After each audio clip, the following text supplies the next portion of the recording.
The commentator declared, "History is in the making," and was astounded by how a human could possibly possess such immense power. Hansel was attempting to deadlift an astonishing 10 tons for the first time in the annals of WPC history. With a deep breath, he clenched his leg firmly, ready to lift the weight. He held the weight tightly, positioning himself to lift it. He summoned every ounce of strength within him, lifting the weight with all his might. His t-shirt tore apart as he lifted the weight. The commentators announced, "He has lifted the weight. Hansel, at the tender age of 17, has surpassed humanity as the strongest living being." Just when he was exerting his full force to lift the weight, a sudden crack sounded as a bone in his body broke. He clenched his chest and hurled the weight as his body gave way. As Hansel collapsed to the ground, his nose bleeding profusely, and fell unconscious. The medics rushed to his aid. "Did I just black out again?" he wondered to himself as the doctors urged him to be more cautious. After losing consciousness, he suddenly started hearing whispers in his head that announced a few unique skills being unlocked, but he paid it little heed as he could only think of becoming more muscular. While he was thinking of how he should start eating protein again, a whisper prompted that he had become a legendary species known as the bodybuilder. But this was all secondary in his head, as he was more concerned about whether he had ordered the chicken breast or not. Hansel slowly opened his eyes, finding himself surrounded by a flock of chickens. As he lay on the ground, several chickens surrounded him. When he regained consciousness, he was astounded to discover himself surrounded by an abundance of chickens. Seeing him shout, the chickens fled in fear. However, he was uncertain about his surroundings, as the last thing he remembered was deadlifting. A new unique skill, calm, had been activated within him. He looked around, bewildered by his surroundings, and noticed a vast prairie filled with enormous chickens. Then he began to ponder what might have transpired. Finally, he realized the truth. He thought to himself that he must have ended up in hell because the chickens resented him for consuming so many chicken breasts. That's why the chickens were so large, Hansel thought to himself. The chickens began pecking at his face, and he wondered if they were attacking. The incessant pecking annoyed him, and he retaliated by punching the chicken on the head. Hansel's anger was fueled by his lack of protein intake. Then he looked around. The special skill, Hawkeye LV1, had been activated and it analyzed the protein content of his opponents. Hansel encountered a chicken named catuki, which had an impressive protein content of 68 kilograms. Intrigued by this unique skill, Hansel thought that it might be the gym ancestor. Excited by the protein content of the chickens, Hansel jumped at them, intending to kill and eat them. However, the chickens were frightened by Hansel's approach and fled in fear. He hunted and ate the chickens, hanging their skulls over a small branch. Overwhelmed by his fullness, he found himself unable to move. The bones lay beside a small fire, and he leaned against a tree for support. As he gazed down, a peculiar thought crossed his mind. He examined his arms and wondered if they had once been as thin as they were now. He noticed that his chest muscles had also diminished. Even he had the ability to scratch his back again. Then he said to himself, "Efforts don't betray us, right?" Driven by this realization, he made his way to a river, hoping to see his reflection in the water. As he peered into the water, he couldn't help but wonder if the results of his hard work had truly vanished. He was astounded by what he saw in the water. "Where have all my muscles gone?" he exclaimed. Hansel's spirit vanished after witnessing the horrors on the water, leaving him in despair. It no longer mattered where he was now because everything had vanished. With a grip on the tree, he exclaimed, in order to escape being a mere anchovy for a massive body. He then inserted his finger into the tree and tried to uproot it. With his immense strength, he uprooted the tree, placed the tree on his shoulder, and then positioned himself for leg squats. As he started doing leg squats, leaves and branches started flying around vigorously. Thereafter, he started jumping as he shifted his exercise from leg squats to jumping squats. 3 months had passed. We see Hansel gasping for breath. He says with a frustrated voice, "Effort indeed. Doesn't betray is a lie, as he hadn't gained any muscle." He says at least he has enough protein looking at the chickens. He then says with determination, okay, he will start from the beginning with the heart of a gym lover, as a giant figure looms behind him. He looks back in confusion as a giant shadow covers him and shouts with panic in his voice, asking what that was. A monster that appears to be a giant rooster howled, "Kokwa!" Hansel runs away quickly while thinking about why this was happening to him. He thinks to himself he just wanted huge muscles, and if it was too much to ask for. Just then, the monster raises its wings, ready for an attack, and slams the ground near him, which Hansel barely avoids. He realizes the agility and strength of the monster and that he might die if even a single hit lands on him, understanding how dangerous this situation is. But he thinks to himself, what's more dangerous is that the monster has really cool chest muscles, and he can't take his eyes off its coolness. Hansel thinks, does moving its wings improve its chest muscles? He thinks he should have done a cable crossover by making a cable machine. He sadly reminisces how he only did strength training, thinking his muscles weren't growing because he was weak. He curses himself, thinking he should have worked his smaller muscles too, and that not doing so is the reason his chest muscles look petty. While he is thinking about how he can't die here and that he also wants to build huge and cool chest muscles, two chickens try to block Hansol's path. He curses the chickens as his Hawkeye skill activates, and then shouts that he doesn't need it. He apologizes to the chickens as the giant monster shouts behind him as he looks at the giant monster. His Hawkeye skill activates. The system prompt names the monster Cocatris and shows it has 12,000 kilograms of protein. It also informs him that as the opponent has a great amount of protein, consuming it will give him the skill Amazing Muscle Recovery. Murmuring what he just read, he backtracks and lands behind one of the monster's legs. He thinks to himself, most people think that muscle increases when exercising, but it doesn't. He continues that the muscle actually gets destroyed. At that time, the capability and strength of the muscles temporarily decrease. Suddenly, he jumps onto a tree. Consuming the right nutrition and rest helps the muscle develop more than usual, and this process is called super recovery. He thinks, in short, muscle doesn't gain strength from exercising every time, but from the rest after it. The faster the recovery, the faster the muscle growth. He reminds himself that if he grows muscles faster, he can stop being an anchovy. He thinks again about how he can stop being small. He says, how can he not risk his life for this? As he prepares to punch the monster coils its neck, ready to strike. He thinks the posture that I repeated countless times to have chest muscles similar to a statue. The status window flashes warnings saying that energy that surpasses the form of actual contractile muscle is detected. The skill window flashes, asking if he would want to deactivate the actual contractile muscle skill. Hansol is busy and doesn't want to reply or read what the system is prompting. The skill window takes this as yes and deactivates his contractile muscle, after which it says that his muscle amount is obtained, and he has acquired the unique skill Changing Skeleton. The monster lunges at him. As the monster opens its mouth to devour him, he readies his arm while shouting, "One arm! Dumbbell!" His eyes going black and pupils turning red. His enlarged hand goes right into the monster's mouth. The monster stares in shock and confusion. Hansol pierces through the monster's head while shouting, "Press!" The skill window flashes, showing that muscle durability is worn out. Then the skill window flashes. Actual contractile muscle is activated again for recovery. The monster's lifeless body hits the ground. While in the sky, Hansol says he doesn't care whether it activates or not. He murmurs, "Chicken breast," as his eyes close and he falls down. He falls to the ground, saying, "Thanks for the meal," as the skill window flashes. Obtained Amazing Muscle Recovery skill. He didn't know at that time yet about what kind of place that was, what kind of beings lived there, and what kind of situation he was in. 3 sinister figures appeared, hiding behind the bush. They observe Hansol with wide eyes. 2 creatures with menacing expressions stood drooling at the sight of Hansol eating meat. A third creature, positioned in the middle, apologized, indicating that he had not detected the scent of meat for an extended period. The creature who had reprimanded him sighed in a reluctant manner. The middle creature gazed into the distance and contemplated aloud whether it was the individual responsible for vanquishing the Cocatris. In proximity, Hansol sat placidly by his campfire, consuming a morsel of meat. The middle creature approached him, suggesting that they inquire about Hansol, though his companion cautioned that he might be a formidable monster. Hansol's eyes met theirs as he calmly inquired about their nature. They introduced themselves as the ghouls of the Ali Mine region. Hansol's Hawkeye skill activated, revealing their species and noting that their bodies contained 2.6 kilograms of protein. He uttered a surprised exclamation, recognizing that they resembled humans. The concept of viewing them as sustenance unsettled him. He dismissed the thought, contemplating the reason for his unfamiliarity with ghouls. The middle ghoul inquired if Hansol was aware of the individual who had defeated the Cocatris. Hansol responded in confusion, expressing that he had been the one who had eliminated it, and contemplating whether the chicken had an owner. The ghouls rejoiced, exclaiming that they had finally located him. One of them explained that the absence of the most formidable monster had led to territorial conflicts between species within Ali Mine. As the ghoul spoke, Hansol's thoughts drifted to the slenderness of their legs. He pondered whether a single strike would sever them. The ghoul continued, elucidating that while the Cocatris lacked intelligence, it exhibited a pronounced territorial instinct.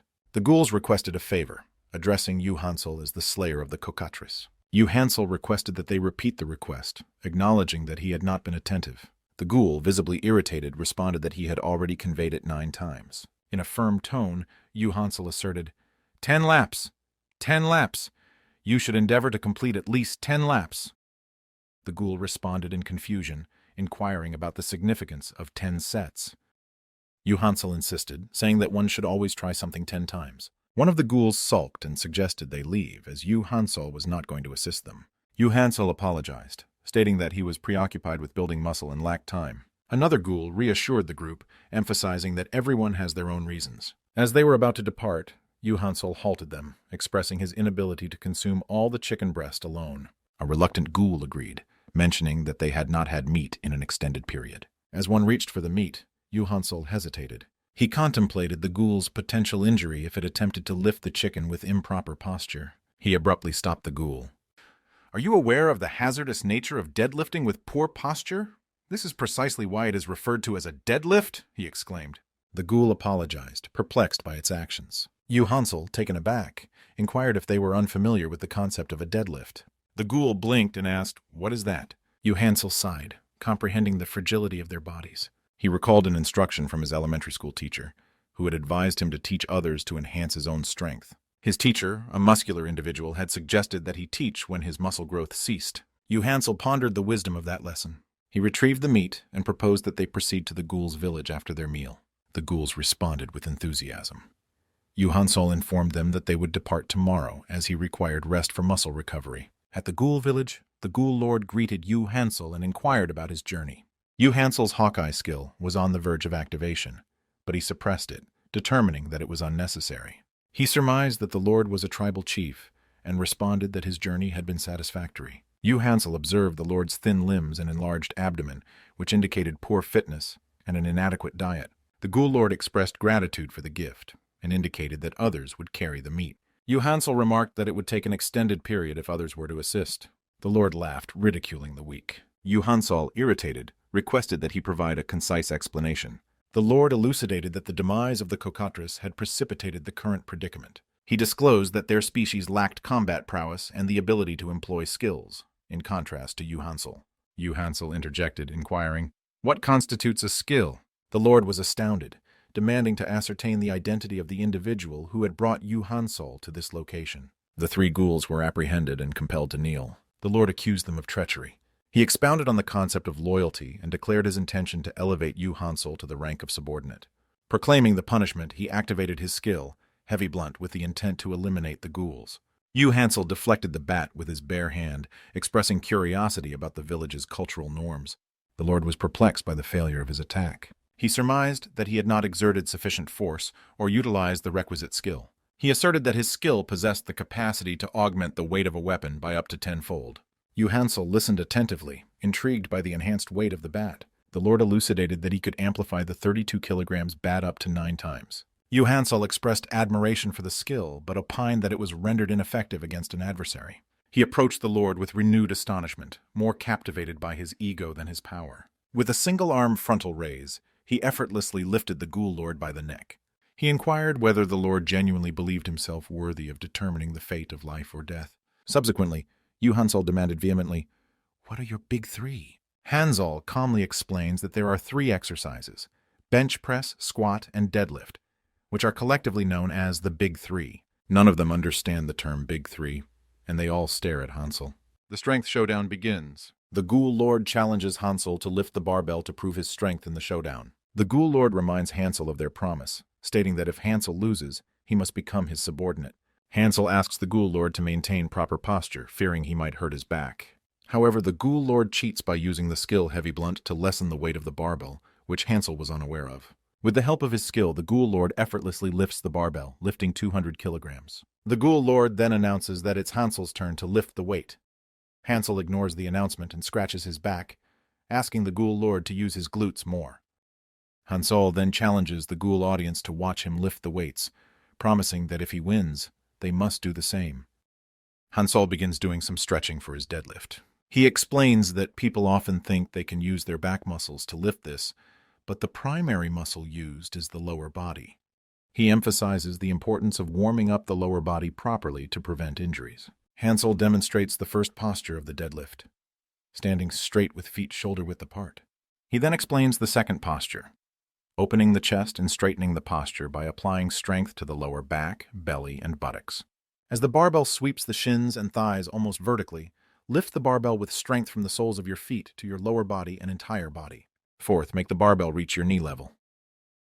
As he said this, the Ghoul Lord was staring at him. Then the Ghoul Lord made his weights 3 times heavier. But Hansel lifted it, effortlessly throwing it high up in the sky. Hansel failed to control his strength, leaving everyone flabbergasted by his immense power. Hansel sent the barbell flying, necessitating the need for a replacement. Seeing his extraordinary strength, all ghouls, including the Ghoul Lord, bowed down to Hansel, requesting that he become their new lord and take them all. Hansel was bewildered by the unfolding events. A new skill had been achieved by the Ghoul Lord. The Ghoul Lord had lost 3 consecutive battles to Hansel. Afterward, he began to obey him quite well. After speaking with the Ghoul Lord, Hansel realized he was in a different world from the one he was born into. However, there was also a legend that people who came to this world could return to their own world. He thought if he went back to his own world in his current state, people would call him Anchovy, so he postponed it. The world was named Lisha, and it had the concept that strong ones preyed on the weak. Therefore, the Ghoul Lord promised to be loyal to him. It was confusing, so Hansel began calling the Ghoul Lord Ghoulord, which the previous Ghoul Lord agreed to. Ghoulord took Hansel to the place where all the warriors trained. Hansel expected to see the bodies of the ghouls to be gruesome. However, he was surprised to find them empty. Hansel became angry, demanding to know what kind of training ground this was, which was completely devoid of ghouls. Ghoulord replied that the ghouls lacked knowledge about it. Hansel, the first-class trainer, said, "Forget it. Even if they can't make their own machines, they can still train anyway." Hansel then asked the ghouls to gather in 5 rows. Hansel began his speech, informing the ghouls that they were considered the weakest of monsters, and that to survive, they had to scavenge for leftover food from other creatures. Subsequently, Hansel asked with sarcasm, "What do you require? Teamwork? Knowledge of your opponent? Speed? No, what you truly need is a robust physique." Hansel then declared that he would train them for 3 months to turn them into warriors. As the 3 months began, the ghouls expressed their nervousness to Hansel. The ghouls were excited that they wouldn't be looked down upon anymore. Hansel gave a mischievous smile and said, "You like that? Good." He ordered the ghouls into the front-leaning position. All the ghouls looked confused, not knowing what the front-leaning position was. Hansel crouched down for a push-up and shouted for everyone to do the same.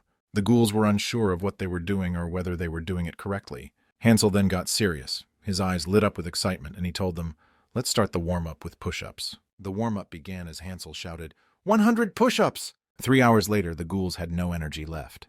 They were completely worn out. Half of them lay flat on the ground, unable to move from exhaustion. During those 3 hours, Hansel had already completed an astonishing 24,706 push-ups and was still going, kicking up dust with every movement. "Excuse me," said Ghoulord to Hansel, but Hansel was so focused on his push-ups that he completely ignored him. Ghoulord asked Hansel to stop, saying none of the ghouls could keep up. With a smile, Hansel said, "After 100 push-ups, we'll have our meal." The ghouls were petrified. They had already done 700 push-ups and were now told to do another 100. They were so exhausted, they feared continuing would kill them.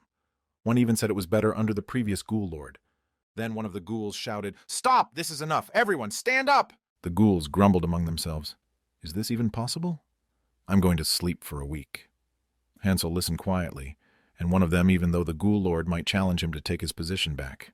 Then Hansel asked everyone to stand up. The ghouls felt relieved that the ordeal seemed to be over. One even said he felt like his body was falling apart. One of them exclaimed, "Now it's time to eat." Hansel shouted in anger, "Because of this mentality, you're being called the weakest!" He asked, "Are you really fine with being called the weak ones?" Hansel exclaimed, "This is the wilderness. Only the strong survive here." Seeing their laziness, Hansel became furious and said, "Are you going to run away as the weak ones when your friends, loved ones, or family are being killed?" He continued, "If you're going to be this kind of trash, then I refuse to train you." But for those who stayed and continued to do push-ups, he promised to give them the muscles that would protect them. Hansel contemplated on who the best trainer was. The one who has great knowledge of muscles? The one who reached the limit their own body? Maybe for someone, yes. But the greatest trainers are the ones who can motivate. Hearing Hansel shouting had motivated one of the ghouls who started doing push-ups again. Seeing him, others also got motivated and started doing push-ups. Hansel shouted, "Push! Push like you are going to die! Use all your strength to push away yourselves who were weak." With just a little motivation, all the ghouls stopped complaining. it was possible because Hansel was right. It wasn't sure if he realized it, but at that moment a trainer skill that Hansel had was leveling up. Unique skill Hawkeye evolved to LV2. 3 months later, lizard-like creatures were approaching the ghoul village. Lizard-like beings were close to the village and were able to see the ghouls from a distance, and they were planning a range of formation before attacking them. But they underestimated the ghouls and thought, why would they need a formation against the ghouls? They were called the Lizard Men, and they were going to take their village as their first colony. The ghouls had already prepared for the attack from the Lizard Man. Hansel shouted for the bench press group to open their chests. He told them to breathe in and put force on their stomach, to force their sphincter, watch the opponents, and press. Out of the blue, they threw big boulders at the Lizardmen. It killed most of the Lizardmen's army. The leader was surprised who did this. Hansel shouted, saying it was the ghoul monsters who aren't the weakest anymore. As they threw boulders at them, most of the Lizardmen were killed. If the Lizardmen hadn't taken any action, they would have been annihilated instead of the ghouls. But the Lizardmen thought that if they could beat their boss, it could change the story. He thought that Ghoulord is their boss, and he felt a strong power of mana from him. But he still underestimated the ghouls and thought there's no way he would lose. Then he shouted and said, "Ghoulord, don't hide behind your subordinate and call him a coward." Hansel thought of finishing the battle with a one-on-one. Ghoulord asked Hansel what he was going to do in this situation. Hansel remained silent and started thinking about his past. When he was young, he raised an iguana. It was a rare species of sea crocodile which always drooled and wanted to play. The sea crocodile had an incredible bite force of 7,700 psi, which is over 2 tons, and always tried to bite Hansel in the past. But with such incredible bite force, it was still unable to punch Hansel's trained muscles. Just as he was thinking of those times and remembered something, the lizard man shouts asking if they accept their defeat. Then Hansel grabbed the lizard man by the underarm and slammed him down on the ground. The lizardman spilt some blood from his mouth due to the force, as Hansel asked the lizard man if this was intimidating enough with a grim look on his face. The lizard man struggled for his life. "Let me go, you crazy bastard," he shouted. "When I was young, I heard I should let the animals know that I'm stronger." Then, looking at the lizardman's face, he started mumbling, "I'm stronger than you." "Let me go, don't shame a warrior," said the lizardman. Seeing the grim look on Hansel's face, he got really scared, seeing that he surrendered and passed out. The thing that he learned was indeed accurate. Seeing Hansel defeating the lizard man, everyone was happy and started celebrating. The lizard requested Hansel to let him go. A place not so far away from Alimine was a small country called Wurdo Dushi. An old man standing with his sword pointing towards the knights bowing him said it was an honor to have people like them in the small country. He commanded the knights to fulfill a second-class mission to investigate the disappearance of Cocatris. The old man's name was Count Wurdo. The knights shouted and followed as he commanded. Wurdo asked the general if those newbies could be really assigned with such an important mission. The general smiled and told him not to worry. Those newbies were young, but were geniuses. Liper was known to play with his opponents with fancy swordsmanship. Hendard, who was always with him, uses strong and tough swordsmanship with a strong power of cutting his opponents at once. With them together, there was no way anyone could defeat them except a dragon.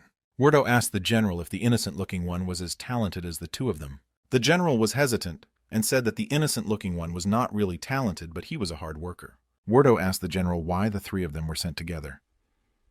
The general explained that since they were young, the two talented ones had always liked the third innocent-looking guy. Meanwhile, the three of them were wandering in the forest searching for Cocatris. A monster appeared on a tree. The monster pointed its arrow at the three warriors. One of them instantly disappeared.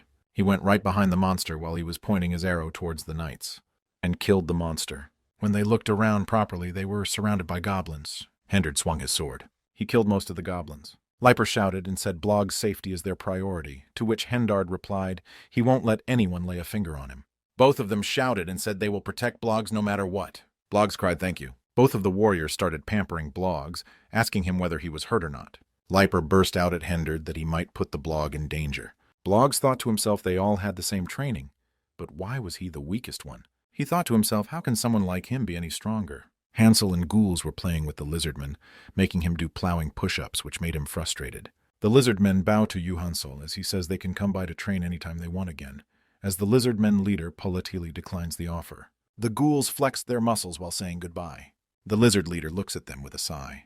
Before giving them a chance to flex even more, he immediately orders his subordinates to leave. Hansel looked over at one of the Gouda builders and felt really surprised when he first saw it. He then delves into the concept of deloading, where when one exercises their muscles tear apart and grow bigger after healing. If the central nervous system gets tired, It will decrease the capability of exercising and might cause an injury. And to avoid this, people have to rest well, and this process is deloading. He thinks back that during the 9th week of training, even the ghouls started to feel decrease in growth, as they could do 4,564 reps the day before, but today were only able to do 563 reps. He decided to have them deload and gave them a day to take rest. He then continued saying he was amazed the next day. We see a ghoul greeting Hansel with a wave. He says good morning with a noticeably buff physique now. Hansel thought after looking at them that the ghouls had gotten taller and bigger. He activated his Hawkeye skill that shows the ghoul has evolved into a goody builder. Hansel sees the evolution and decides there is no need for them to deload. He tells the ghouls the lizardmen are back and to follow him for preparing a meal. The chief replies with a okay. The goody builders asks if they can go hunting on their own. Hansel asks if they are doing this to skip exercise. They deny the allegation and say the reason is that they have never defeated a cock before. They continue that, until now, they have only been moving cock that Hansel killed, but perhaps they could now do it themselves as well. Hansel agrees as he thinks this will give him more personal exercise time. The chief questions Hansel if the Gouda builders can win. Hansel asks win what? Chief dismisses his question in a scared tone. He apologizes, saying he was wondering if the Gouda builders could defeat Hansel if they gathered and forgive his insolence. Hansel says to not worry about it, and confidently declares he won't lose to anyone in deadlifting. We see Hansel and his companions traveling through a forest. One Gouda builder questions if they really have to do this, as he is doing lunges to walk. Hansel thinks his form is good, while the goblin calls to him. Suddenly, the goblin trips and sprains his ankle. Other Gouda builder approach him as he writhes in pain. Hansel looks at him expressionless. The scene shifts to a far view of the group. We see a sword being swung. We see Blog thinking that how Leiper and Henderd are angry over missing a single goblin. He resents himself for being weak and not reliable. He thinks if he was strong enough, they would not be worried about him, and that wouldn't have happened. He thinks to himself he must get stronger by putting more effort while others sleep. We see someone holding his hands. Leiper tells him to put more strength on his thumb and strike while feeling the wind. He asks if he woke Leiper up. Leiper replies in the negative, saying he didn't. He explained that they wanted their friend to succeed and thus acted as if they didn't know about his nightly training while pinching his cheek. He tells Blog that this is feedback to help him towards a better path, still pinching his cheek affectionately. As Blog calls Leiper name aloud, Leiper asks if he is blushing with a mischievous smile. He says that he is blushing due to training while Leiper starts laughing. As Blog asks why he is laughing. A voice speaks. What are you doing without me? Blog says Henderd with surprise. He clarifies that he was just practicing, and then Leiper quietens him by putting his finger over his mouth. Leiper angrily shouts at Henderd, saying how dare he show up after putting Blog in danger. Henderd angrily remarks that it's late, and if they don't sleep, they will be slow tomorrow. He continues about how Blog needs to rest so that his skin can get softer via skin regeneration. Leiper continues to silence him when he tries to ask what Henderd meant by his skin. Leiper remarks angrily how he didn't think of that, and Henderd makes an angry remark. Leiper tells everyone that they should all go to sleep. Blog questions why they are fighting over his sleeping schedule. Leiper answers that is because they are friends, while Blog asks why friends would fight over that. A lizard is now shown running through the forest, while Blog gives up on his questioning. While Blog agrees to go to sleep, he spots something that puts him on alert. He shouted, "Get ready for the battle, it's the lizardmen." Suddenly, a large number of lizardmen pour out of the forest. Leiper and Hedrend immediately attack, and a few lizardmen are slain. We see the lizardman chief shout to ignore the humans and run as something is chasing them. In the background, we see a swarm of chicken running in a stampede, and behind the chicken and Hansel and his companions are chasing them with a sinister grin, shouting protein. Hansel was unaware that at the very moment, the current food chain in the forest, he was at top. Hansel and the Gouda builders hid behind a bush, watching the cocks. Hansel asked them if they were sure they could do this. He remarked that the cocks' muscles looked better than the ghouls. One of them tried to utter that they must be balloon muscles. Just then a cock got stuck between two trees. By flexing its body muscles, the cock broke the tree trunks ruthlessly. Seeing this, the ghouls just stared helplessly. One of them stood up and walked towards a pair of trees that were close to each other. He tried breaking them with brute strength, but was pathetically unsuccessful. He gritted his teeth while applying more pressure, but the trees simply did not budge. When he sighed and said he would try again in another minute, Hansel refused, saying he should take 3 minutes before the next try. During the next try, Hansel reminded the ghoul that it was not a bench, and he should take the back foot off a bit. With strong determination, the ghoul readied himself again. After a lot of screaming, the ghoul's attempt turned out unsuccessful yet again. While another ghoul comforted him, Hansel thought to himself that this was a highly efficient exercise. While trying to think of the reason for their failure, something caught his eye. Some cocks were standing sideways in a rough line, pushing against each other with extreme strength. Seeing their wings and chest muscles, Hansel realized his mistake with a gasp. The ghouls' muscles gradually increased so much that he had not noticed the problem. He apologized to the ghouls, saying it was his fault they were failing. Surprised, the ghouls asked what they should do now. He explained that the ghouls' muscles had just gotten used to Hansel's routine. Hansel assured them that they just have to change the routine from now on. He then gathered them up in lines of 5 each. With an excited voice, he started speaking. Pointing behind himself, he smiled. He showed 2 cables attached to a tree and called it a cable machine that he had specially made in order to make changes to their fixed routine. The ghouls clapped promptly on his command. From now on, the ghouls were required to do a cable cross to increase the muscles inside the chest. Hansel assured them that if they did this, they would easily beat those chickens, and the ghouls grew overly excited as they praised Hansel.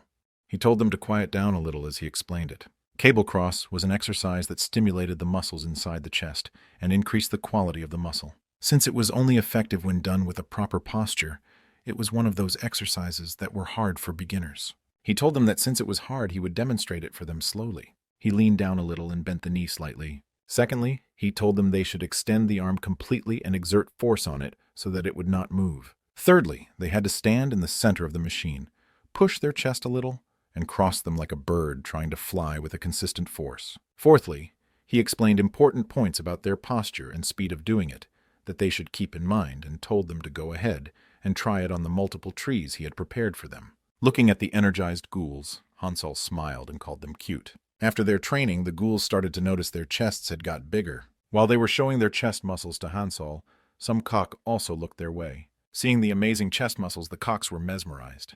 The chickens would not take their eyes off the muscles. Suddenly, the cocks' bodies started glowing with a strange golden light. After their transformation, their eyebrows looked golden and they looked proud. Hansel remarked that the chickens had become even bigger. The excited ghouls smirked and rushed towards the cocks. They were saying they would handle this. The 2 groups, ghouls and cocks, started rushing towards each other as if armies clashing. The cocks finally made contact with the ghouls. But much to the ghouls' dismay, the cocks effortlessly beat and threw them in the air. The system signaled that the cocks had felt excited and evolved, and prompted Hansel that if he wanted to stop them from evolving, he had to avoid exciting them. The chief thinks to himself, what a nice weather it is. We see the chief as he wonders about how it may seem that guarding a house is boring, but it actually is not, and reminisces about his recipe called fried cock skin. He shows the ingredients. After cutting the skin into thin slices, he mixes it up with spices and continues making a separate batter. Finally, he salts the skin. He finally fries the coated skins. The fried cock chicken is prepared. The scene shifts to the forest. The Gouda builders fall on the ground as Hansel watches. One says he thought he trained his inner chest like Hansel and asked, why is it he can't win? Others start doubting their form and their attention. One shouts that there has to be a more reasonable explanation. Hansel asks if he doesn't know and states that there is a clear difference between the effort and time the ghouls and those chicken put in. He asks how they accept to beat a lifetime of development with a few months for training. The Gouda builder reluctantly agrees. Hansel says achieving an amazing chest isn't something easy while the chicken shows off his chest. But at the same time, Hansel assures them, saying that it doesn't mean they don't have a way to win. When the Gouda builder asks if they can win, Hansel tells them they must remember how they got to this point. As they see flashbacks of how they got to this point, Hansel asks if it was hard, but a Gouda builder shouts out in negative. Hansel says their spirit sure has improved, but he still has to train them regularly. He further explains just because they got stronger doesn't mean they have escaped weakness. He mentions that on Earth, squatting 500 kilograms is the minimum, and explains that to draw out one's strength, one has to train their roots and to keep at it even if it's tiring. They all shout in affirmative understanding. The Gouda builder repeats that the source of strength is one's roots while getting ready. Hansel says that they have finally realized that even if they lose with their chest, the combined strength of their legs should yield much better results. In a moment, the Gouda builders lunge at the chickens as Hansel says happily that they have endured well up to this point. When the Gouda builders and the chickens finally clash again, the Gouda builder are unable to show the efforts of their training as they are launched in air. They are all thrown left and right by the chickens. Mid-air, they ask how this is possible. Just then, Hansel realizes that their legs are tired from coming all the way here. It marked the second defeat of the Gouda builders. After the failure of the Gouda builders, Hansel approaches the chickens and stares at them silently. The chickens suddenly start noticing him. With their confidence from earlier victories, they start rushing at him in a horde.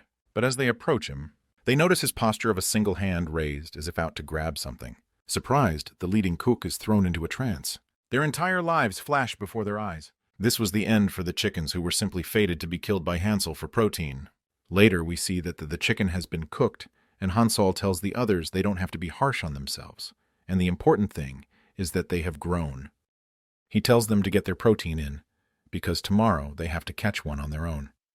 The others shout in affirmative. Hansel finally shouts out gains in order to motivate them, like using a war cry, and the Gouda builders also follow suit, shouting it out after him.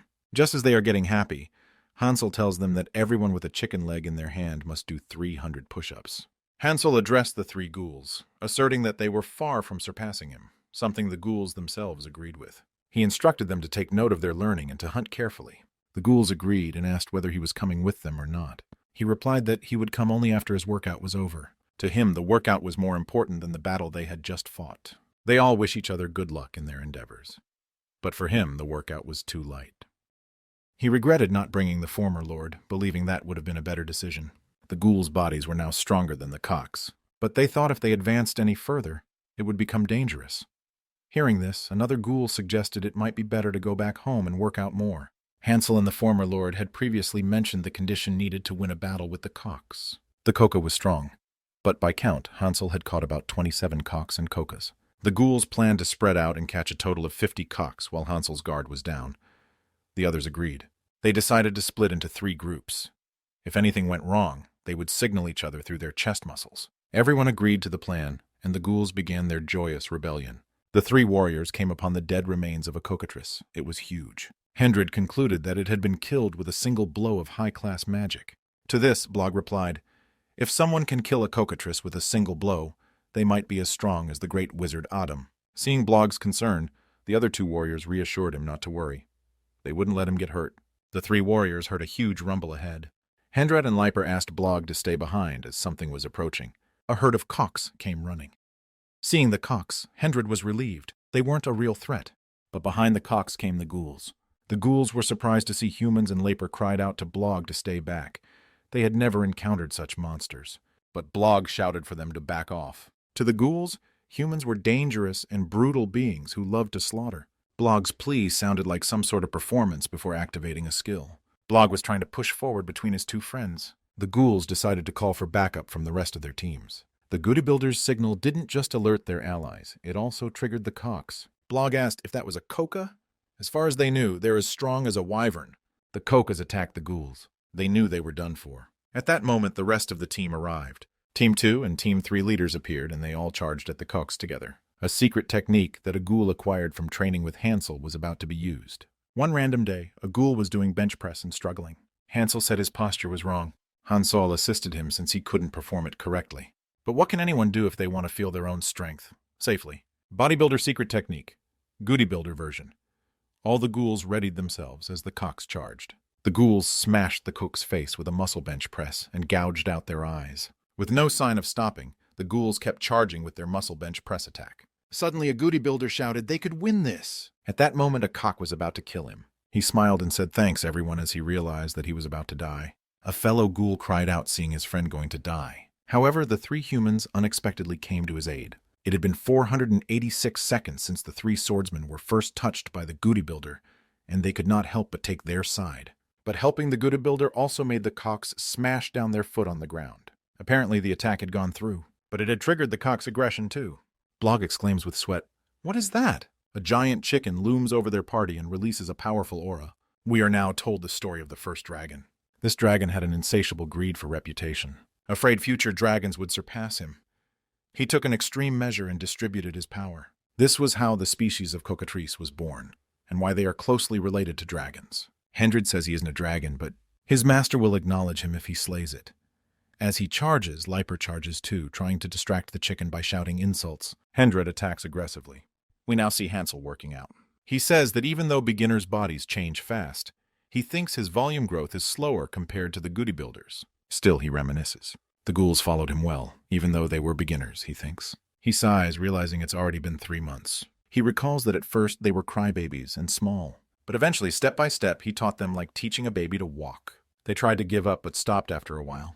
They endured with all their power and never gave up, and he was proud. He wonders why it was their bodies that developed, but he felt very good. He misses his master, especially today. He remembers his master also disappeared around this age. He wonders until we see a goody builder shouting his name. Hansel looks at him in confusion. The goody builder informs him that the cocks have evolved and everyone is in danger. Hansel, still in a squat, tells him to shut up and just point him in the direction.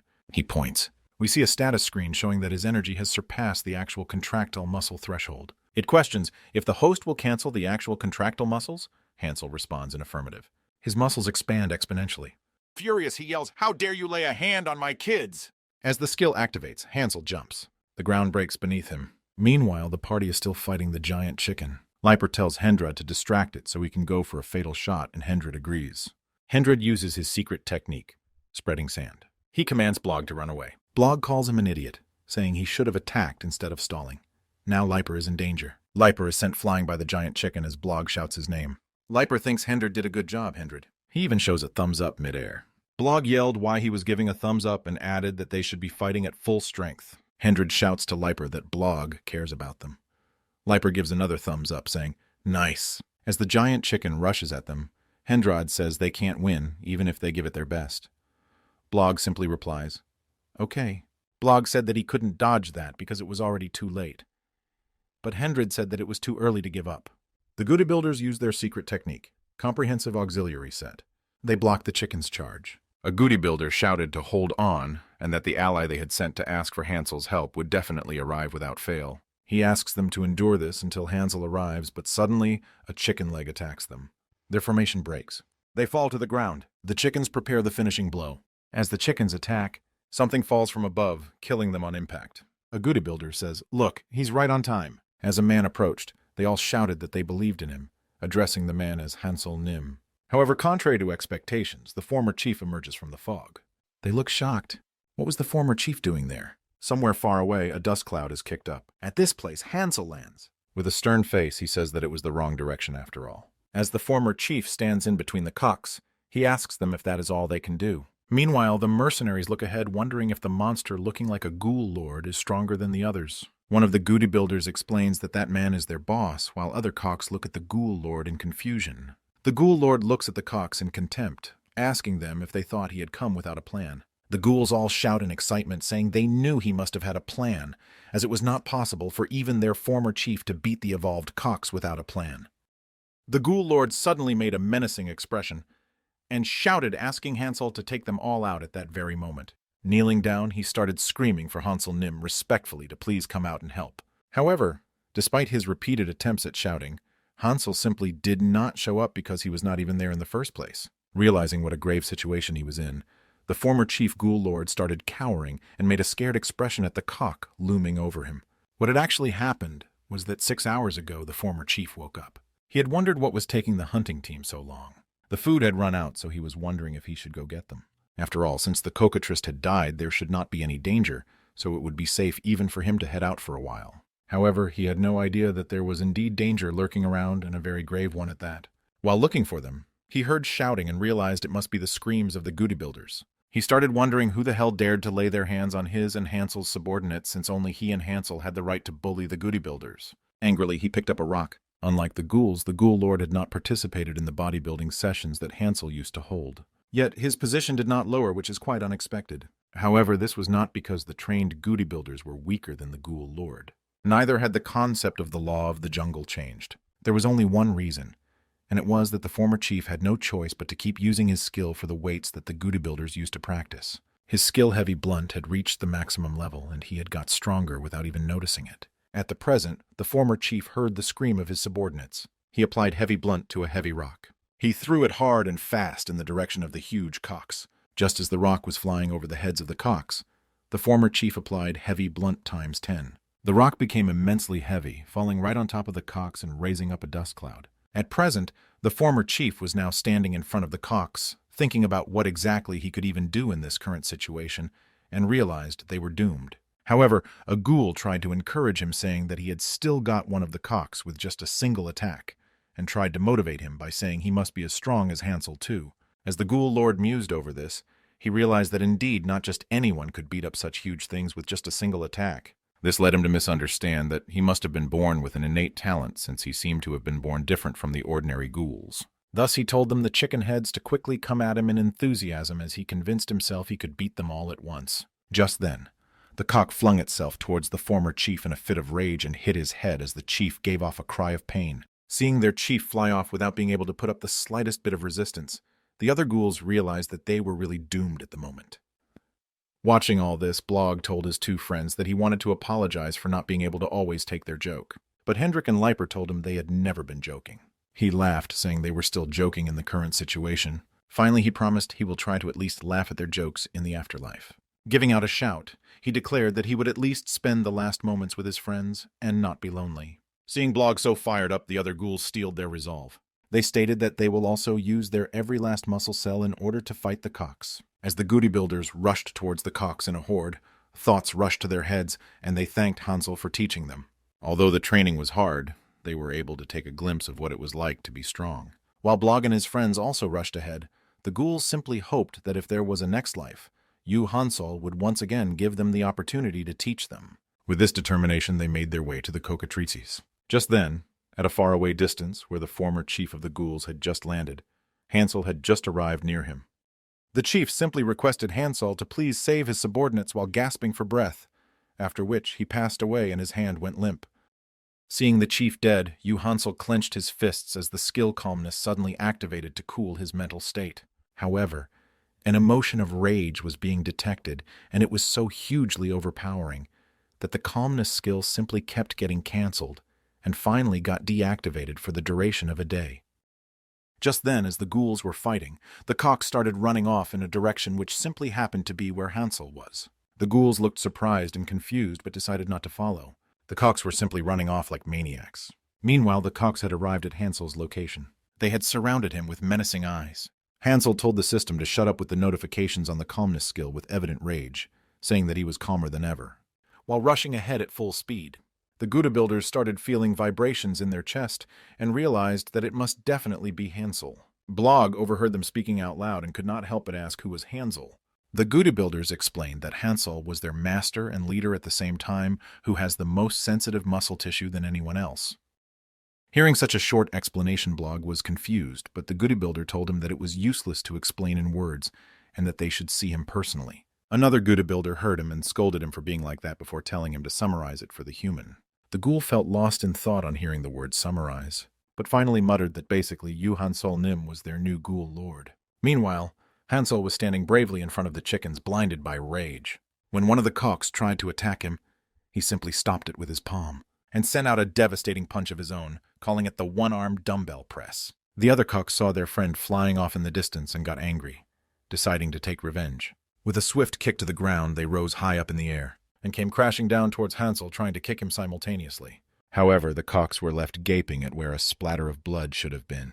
But instead, Hansel had merely made a dent in the ground by pushing himself into the earth with the force from the chicken's feet. Immediately after, Hansel uttered military press in the negative and started lifting the feet of both the cocks with both arms. The cocks were enraged, seeing that their opponent had not yet died, and tried applying even more force. When the delicate balance between both forces was starting to dwindle, Hansel broke free from their claws and shot upwards like a rocket.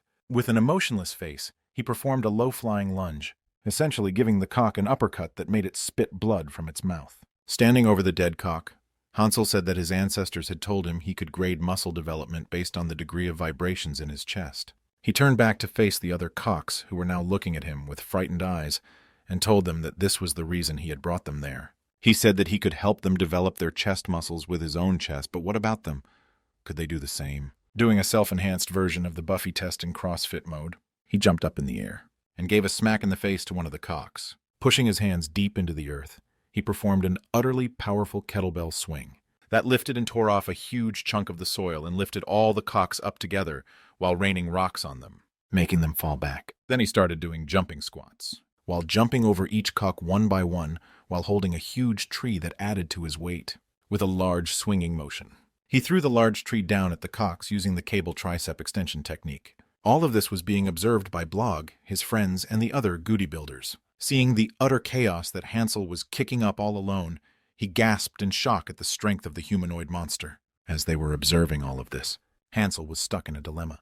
He had used up too much of his leg to get there. He simply could not waste any more time and wondered just how much longer he could maintain this form. He knew that if he gave up, he would never be able to face the former ghoul lord who gladly volunteered to help with his training. Thus, with sheer determination, he decided he had to finish this all in one final big move. Readying his lower body, he started getting into position for a bench press. As he shouted out a war cry, the muscles on his arm started expanding and flexing heavily, and the system prompted him that 15% of his muscles had recovered.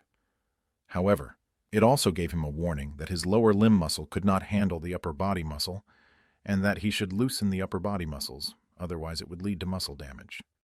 Despite repeated warnings, Hansel simply did not stop and kept pushing ahead without wavering. Just then, he felt several warm hands on his back pushing and supporting him forward. Looking back, he realized that the goody builders he had trained, along with Blog and his two friends, were all helping and pushing him forward in order to support his upper body attack.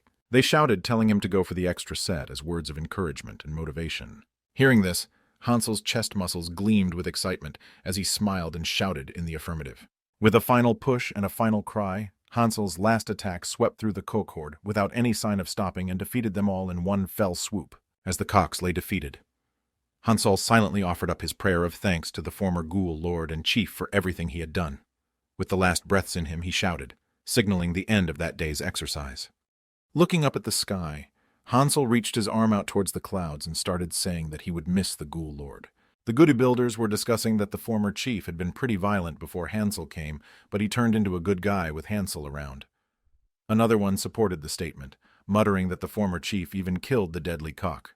A moment later, Hansel realized something and started asking who would help him stand. Looking over at the ghouls and Gouda builders, he noticed that they had turned their heads away from Hansel and were trying to scoot away. Hansel got irritated and shouted at them not to look away, jokingly calling them ungrateful bastards. After Hansel sat up, he suddenly heard a familiar but unexpected voice thanking him for all his hard work. The ghoul lord was sitting right beside him and thanking him, which gave him and the other ghouls a shocking surprise. The former chief looked at their surprised expressions and asked what was wrong, explaining that he had taken a nap for a while before coming there because he was not feeling okay. Both Hansel and the Goody builders jumped up and lunged towards the former chief in excitement to give him a hug. Seeing their expressions, the chief said they looked scary and told them to stay away. With all of them piled on top of the former chief, Hansel started smiling, welcoming back the former chief and asking him to continue taking care of everyone from now on. Meanwhile, back at the Wordo Duchy, Hendard and Leiper reported back to the commander that a single person had defeated all the Kokorises by himself. The commander inferred that it might also have been the very same kid who killed the cockatrice. The ghoul lord monster itself was not a threat, but the kid he was hearing about would certainly prove to be dangerous. They could never be too sure when the ghouls would show their fangs, so he knew he had to start thinking carefully how to handle them. Just then, the general asked the two fighters where Blog was, as he was nowhere to be seen with them.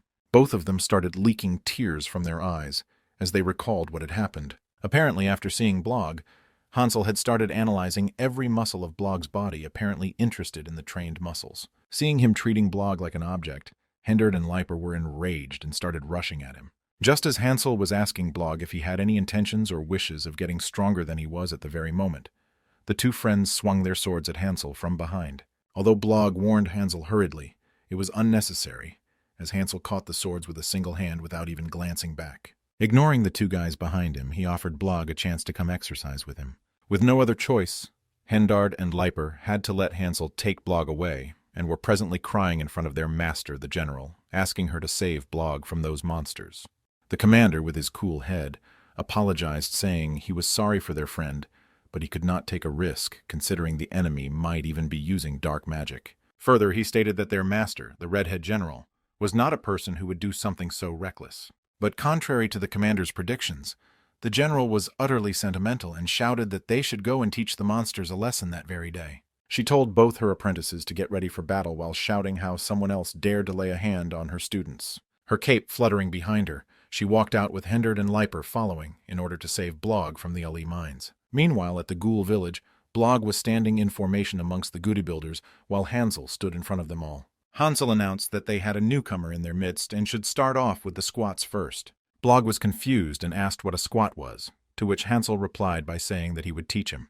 Hansel got into a stance and said that squats are the best exercise for stable weight and are used to build thigh muscles. However, seeing that Blog did not understand what squats meant, Hansel explained that all Blog was doing was sitting and standing up.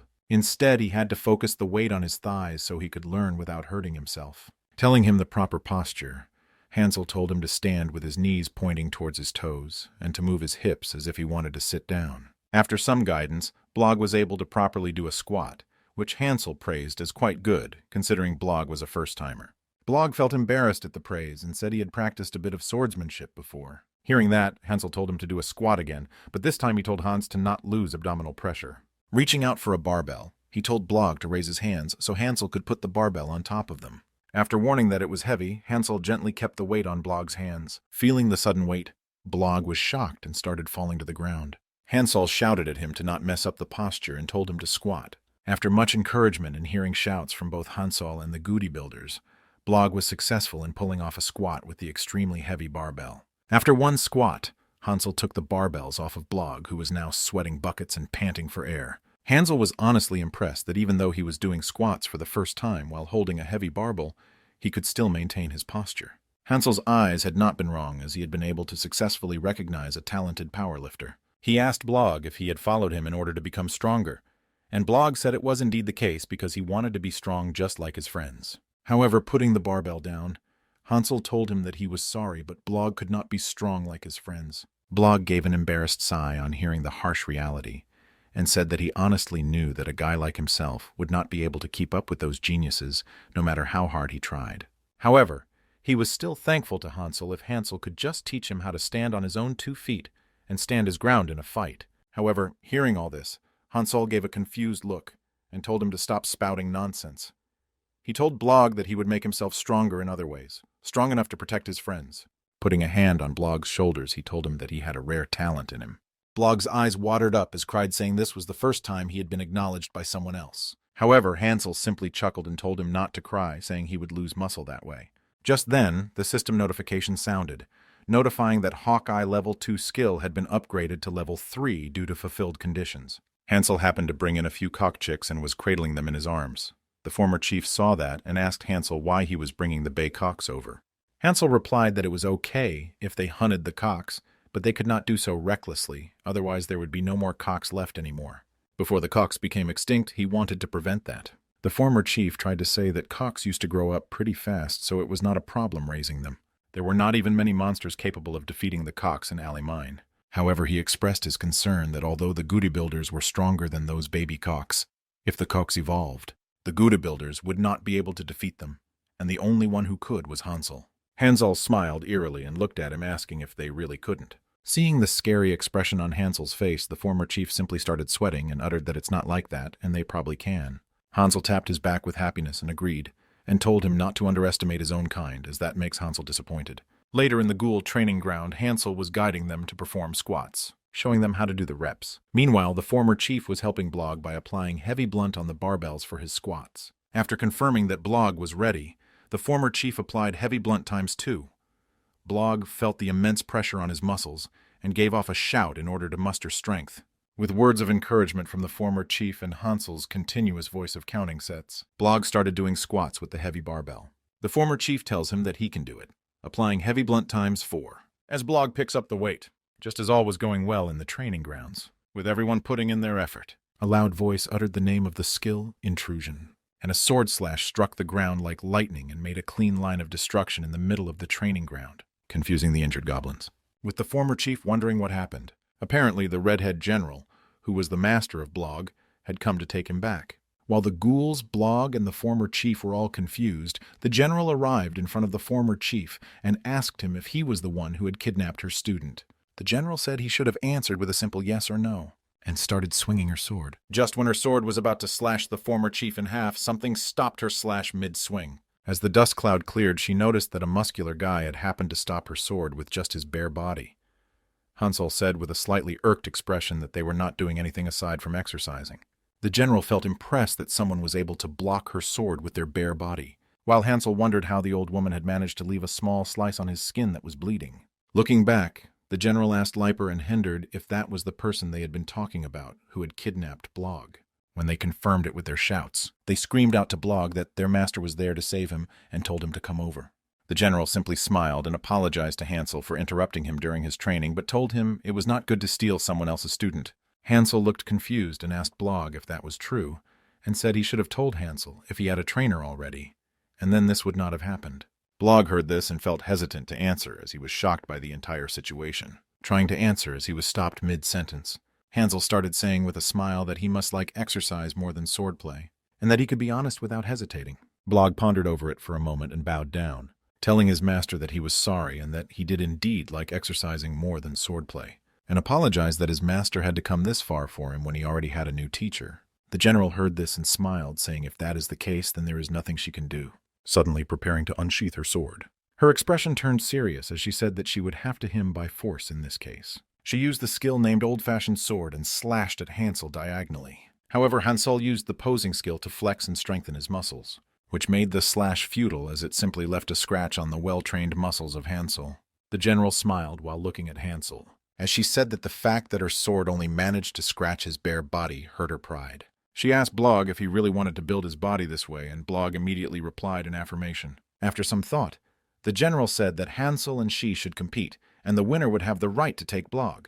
Looking at Hansel, she said that the winner's martial arts must be superior, so this should be fair. Hansel wagged his finger as he corrected her, saying that exercising was not a martial art, but it was simply training and building one's own body. The general was confused and asked if he did not use his exercise for killing a cockatrice. Hansel said that it was just to get the protein, and all he did was for his own survival. Hearing this, the general replied that this must mean it is useless in combat. Hansel was extremely angry on hearing that, and made a menacing expression as he asked her to repeat herself. She explained that there was no point in building one's body if one cannot fight, and asked if it hurt his pride. In other words, she was calling his exercise trash. Hansel was utterly enraged at this, and let out a menacing aura as he told her he would show her what exercise really was for. Just then, the system notified that the actual compression muscle cock's leg mode had been activated. While the Gouda builders sat around eating chicken as snacks, they looked over at the fight wondering who was stronger, Hansel or the woman. One of them commented that just by seeing their size, the outcome should be evident. However, Blog interrupted, saying that one should not judge others just by their size, because his master was one of the 10 strongest people on the continent. Meanwhile, the battle was just starting as Hansel was analyzing his opponent. He was surprised that the woman had been able to make a wound on his body with a comparatively smaller amount of muscle mass. He was surprised because he had thought that people could not actually make a wound on the muscle with a sword. The general addressed him as an alien and asked him what martial art he was teaching. Without waiting for a reply, she unsheathed her sword and released a barrage of thrusts at him from midair. Seeing and feeling the strength of her attacks that he blocked with his arms, Hansel knew that the woman was indeed very strong. She explained that her martial arts was one that could cut her enemies up into pieces using chi. Without waiting for even a moment, she said she would teach him several things as an elder. Hansel was frustrated and asked her just what she was babbling about. She stopped and sheathed her sword, asking if he even knew why she was calling him an alien, even though he had the appearance of a human. Hansel simply did not care, and flexed his muscles in order to deliver a punch. However, the general swiftly jumped over his arm before his strike could land, and explained that it was because the color of mana surrounding Hansel's body was red. Turning in her jump mid-air as she readied her sword for a strike, she explained that the closer one was to the bloodline of demons, the redder the color of mana would get. Further, the way Hansel fought was simply weird for her since there was no technique that could change the shape of the body among humans. Hansel avoided her downward thrust with a power leg press, moving away from the shattering earth. Jumping back, he shouted that it was common sense. The more effort one puts into one's body, the more it would change. The general stated that that is why it was only possible for an alien like him. Humans were only supposed to use chi mana like she was doing in order to fill up what they lacked in physical prowess in order to fight. Saying so, she unleashed a combat skill, the Mountain of Swords and the Forest of Sabers, in other words, the punishment of hell. This combat skill unleashed a flurry of strikes of the sword, leaving behind a mirage of multiple swords striking Hansel at the same time. As Hansel faced the onslaught of swords, the general told him that no matter how hard he tried to teach his martial arts to a human, it would just be useless, asking if he understood. She explained that his martial art was just trash for human beings. While she walked forward, Hansel fell face down on the soil. She looked down at him with a slight smile, asking how he even thought of defeating a sword technique that is meant to eliminate the enemy with such a puny martial art. However, to her utter surprise, Hansel asked her if those opponents were stagnated while gritting his teeth and trying to get up. Hearing her confused expression, he asked if the opponents she defeated and met until now got stronger the next day. She smiled slyly and said she did not even have to think about that in the first place, because there was no way any of her opponents could survive to get any stronger. Saying so, she unsheathed her sword and started preparing her combat skill. Mountain of swords and forest of sabers once again. However, Hansel got up at that very moment and started posing with front double biceps. As a shimmering light glowed from his skin and his muscles bulked up, looking extremely flexed and tight, he shouted and explained to her that the people who work out in the gym would always beat the people who have gotten stronger than them the very next day. Screaming 10 reps, he started growing his body unnaturally huge and told the general that it was his time to teach her. Meanwhile, Hendard and Leiper had arrived near Blog, who was eating chicken, and asked if they could have a word with him. Seeing them fumbling around, he was confused. But just then, Leiper started apologizing, saying that they went to their master because they thought it would be hard to see him again. They said they knew he would hate us more if they did this, but like idiots, they still did what they wanted to do. However, Blog interrupted Leiper mid-sentence with a confused look and asked why they thought he might hate them. Hendard was confused and said they thought he left because they were pressuring him. He said it was not the case, and he just stayed there because he wanted to learn from Hansel, and explained that he would return back to their town after learning. Further, Hansel had allowed him to stay and also go back when done. Hearing this, the two of them were extremely happy and their faces lit up with joy. Leiper asked in excitement what martial art Blog was learning, and Hendard also repeated it, saying they would love to know what it was. Blog said he did not know much since it had not been long since he started learning, but looked over at the former chief asking him for help. The former chief did not mind and agreed to help immediately. After preparing a barbell, he asked the two of them if they remembered what the master had said about the most important thing when learning swordsmanship in the beginning. Before Hendard could answer, Leiper raised his hand and shouted that it was the lower body. Affirming the answer was correct, Blog said that for this exercise they were going to use the whole lower body, but especially the thighs. Thus they would be training their quadriceps with squats. He told them that Hansel had told him to learn the posture first to be safe, but if they wanted to have fun, they could use barbells from the get-go. Seeing Blog put weight on the barbells, the former chief said in a concerned voice that it might be dangerous to use weights right away. Blog smiled and said that it was okay because he would be assisting them. Meanwhile, in the battle between Hansel and the general, Hansel was counting his reps while pushing the general with his fist and retracting his strength in periodic intervals. The general was furious at seeing him retract his strength, as that hurt her pride. He huffed and said he was not retracting, but instead gathering strength through contraction and elongation. Just as Hansel was focused on that, the sound of Leiper and Hendard's moans caught her attention, which forced her to look away. However, a single glance at them left her speechless and embarrassed, and her cheeks turned red. Apparently, they were bare-bodied, except for their pants, and their entire upper body muscles were on full display. She covered her embarrassed mouth with her hand and asked Hansel for a quick timeout, hurriedly asking what the hell that training was. Hansel replied that it was a forced repetitive squat and was a part of their training, but mentioned that they might get hurt doing that. All of a sudden, the general's character took a U-turn as she apologized to Hansel, and with a drooling mouth and steaming nose, said that she wanted to include his training in her training programs too. Hearing that, Hansel simply reverted back to his normal form from his overly muscular one, and his size decreased to that of a normal human being. Hansel asked what exactly the general saw from the workout, to which the sly general replied that she saw the hot and sticky passion, and that she was able to peek at the happiness of those sweaty men. With a firm shake of their hands, the general and Hansel were united through workouts.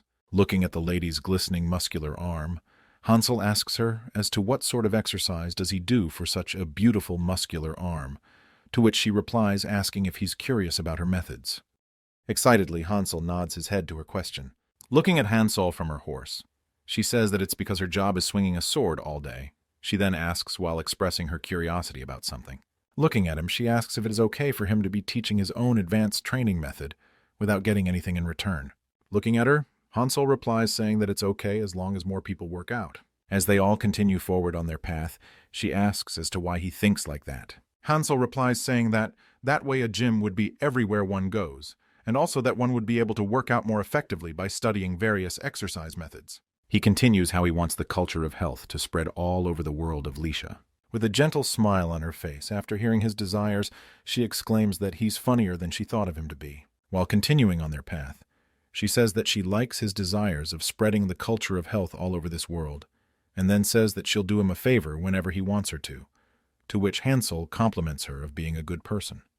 As the night falls, the group decides to set up a camp and rest. Hansel and the group are sitting by a campfire eating something while Blog stands behind them as if trying to find the right moment to say something. Seating himself beside him, Blog asks Hansel for his attention, hearing that Hansel looks at him holding the food to his mouth. With a slight bit of worry showing on his face, he opens up to Hansel as to how the country he lives in is very discriminatory. He continues, saying that his country is not only discriminatory against heterogeneous people except humans, but also magic, paganism, and many more, and that even prosecutors are given preference. While looking at the goody builders, he then says that young people like him do less of those things, and that he's worried that Hansel and the goody builders will get hurt there. With a bit of worry showing on his face, Hansel comments that it sure is a bit of a severe problem if it is, as Blog says it is. Blog then says that they should spend a little more time and consider visiting again some other time, while Hansel suddenly gets up from his seat. Blog looks confusedly as Hansel walks to where the horses were having their meal off the bucket. Crouching at the bucket, Hansel picks up a handful of grain from it. He then puts the handful of grain into his mouth and chews on it. He chews on it like it's a sort of a delicacy. Tears well up in his eyes as he describes how this crunchy and sticky texture is the main ingredient of oatmeal, thinking to himself how only horses are eating clean carbohydrates like this. He puts another handful of the grain into his mouth, while the horses look at him shocked at his animalistic behavior. With a slight bit of disgust in their eyes, two soldiers look at Hansel eating from the horse's food. One of them comments how savage he looks eating cattle food. The other one then says that it's because monsters are inferior in their eating habits, while a goody builder stands behind them. It's the chief of the goody builders pointing down at their table. He says that if a monster were to hear that, it might get sad. Holding out a bowl of a delicious-looking meal in his hands, he presents to those soldiers saying that he made it using the combat rations they used to eat. Looking at the bowl in his hand, one of them asks confusedly if it is really the combat rations they eat, while the other says how good it smells. Both of them decide to give it a try and take a spoonful of its content into their mouth. They're both shocked by the flavor of it, with tears flowing out of his eyes from tasting such a delicious dish. One of them mentions how it's sweet and mild with a hint of spiciness in it, while the other one, with glistening tears flying out of her eyes from how heavenly it tastes, mentions about the subtle taste of spices bringing back her lost appetite. With a mysterious glint in his eyes, the chief tells them that he'll share the recipe with them after they get close and suggests they stop disparaging monsters, to which they both reply with a thumbs up. Back to Hansel, he walks towards the lady in command, who he recently just fought with, asking if her name's Rion. With him approaching her, a soldier gets to draw his sword, but Rion stops him and asks Hansel if something is wrong. With a closed-up fist, Hansel reminds Rion of the favor she mentioned to him in the morning, to which Rion responds positively, saying that she does. Opening up his fist with grain inside them, he says that he's decided on the favor he want to ask and asks her if she can support him with this grain. On hearing that, she mentions hearing about him raising looks and asks him if it's for feeding them. With a cheerful, huge smile on his face, he says that it's not his cocks, but for themselves. Confusedly, she asks if he's serious about this and says that though she doesn't mind it, she does feel sad feeding the cattle food to them. Two goody builders approach Hansel from behind. One of them agrees with Rion, and says how Rion seems to have a high rank among humans, and that she doesn't think they can eat it as they're not used to it. With a look of disgust showing on his face, Hansel asks as to what she just said. Confused by this conversation, Rion says that they didn't say anything wrong, and that if he wants anything more valuable, then she can do it if he just asks her for it. She then mentions that he can turn his dwellings of tents into houses of wood and can also wear a nice set of warrior clothes instead of those naked clothes. Another goody builder says that for food all he needs is cock's breast meat, Hansel's favorite protein.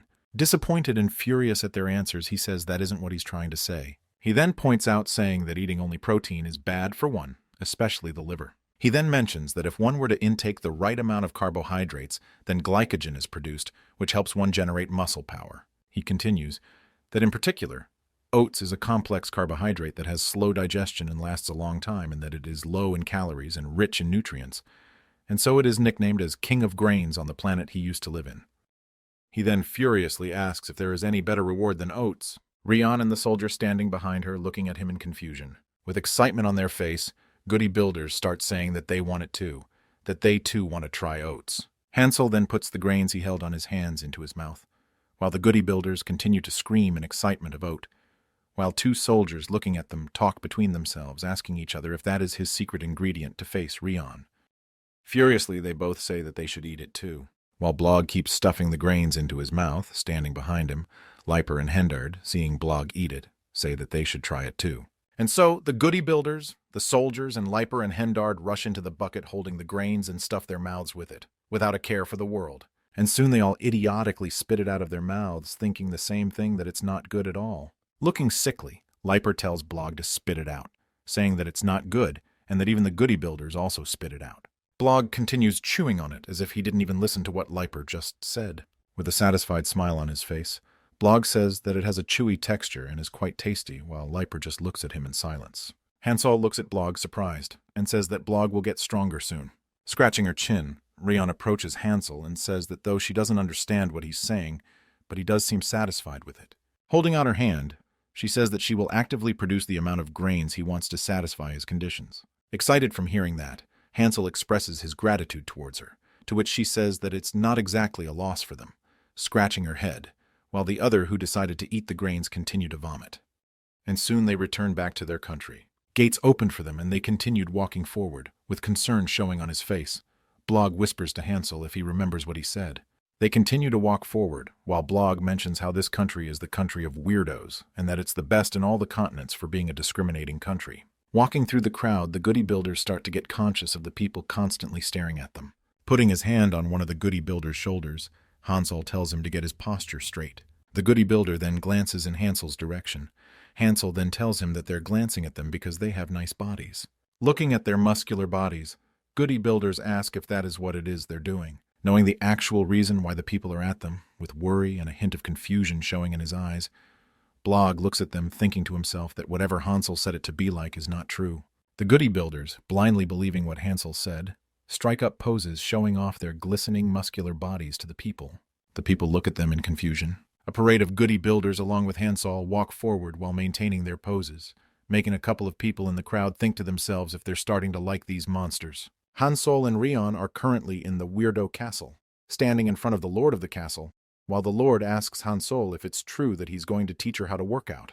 The Lord then asks Hansel if the grains are the pay for the livestock. Holding up a single piece of grain in his hand, Hansel excitedly says that it's not livestock but oats, as in oatmeal. Looking at Hansol from his throne, he thinks to himself about how much of an impolite person he is. Trying to show off his dominance while looking down at Hansol from his throne, he says that it was his general's request to bring the special monster to the castle. Looking at Hansel, he says that if it weren't for Rion's request, then he wouldn't have let him step a single foot in the castle. Bowing down to the Lord, Rion expresses her gratitude towards him for showing kindness. With a terrifying look on his face, he stands up from his seat and says that that's why he shouldn't cause any trouble and leave quietly after teaching their soldiers how to work out. Showing up his fist to the Lord as in a fist bump, he says that if the Lord is also interested in his workout, then he can join them whenever he wants to, and that Hansel himself will be his personal trainer. Turning his back towards them, he glances at Hansel, saying they should do it like that as he suggested. While both Hansel and Rion turn their back towards the Lord and excuse themselves, the Lord curses at Hansel for how impudent he is. Holding his face in his hands, he leisurely sits back on his throne.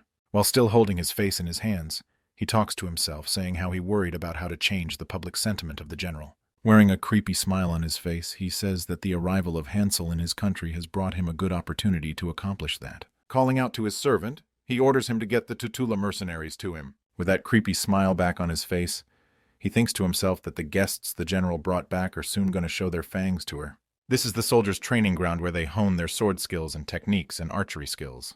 The instructor of the soldiers orders them to stop training, and that they're going to have a special training session. He then introduces Hansel, who's standing next to him, and that he's the special instructor that General Rion brought into the castle, calling him the Ghoul Lord Yu Hansel. The soldiers gathered in front of them start to question that if he's a ghoul lord, then he's a monster, and as to why a monster is becoming their instructor. With a loud voice, the instructor says that he knows that they don't like the new instructor, but if they don't follow his orders, it's the same as going against military law and advises them to think carefully before they act. Putting up a hand greeting them, Hansol introduces himself, saying that he's a special instructor who will teach them how to work out. He then peacefully says that he doesn't like the way they're looking at him and tells them all to get down. Confused by what he meant when he told them to get down, they all look in the direction of Blog, who's eating something.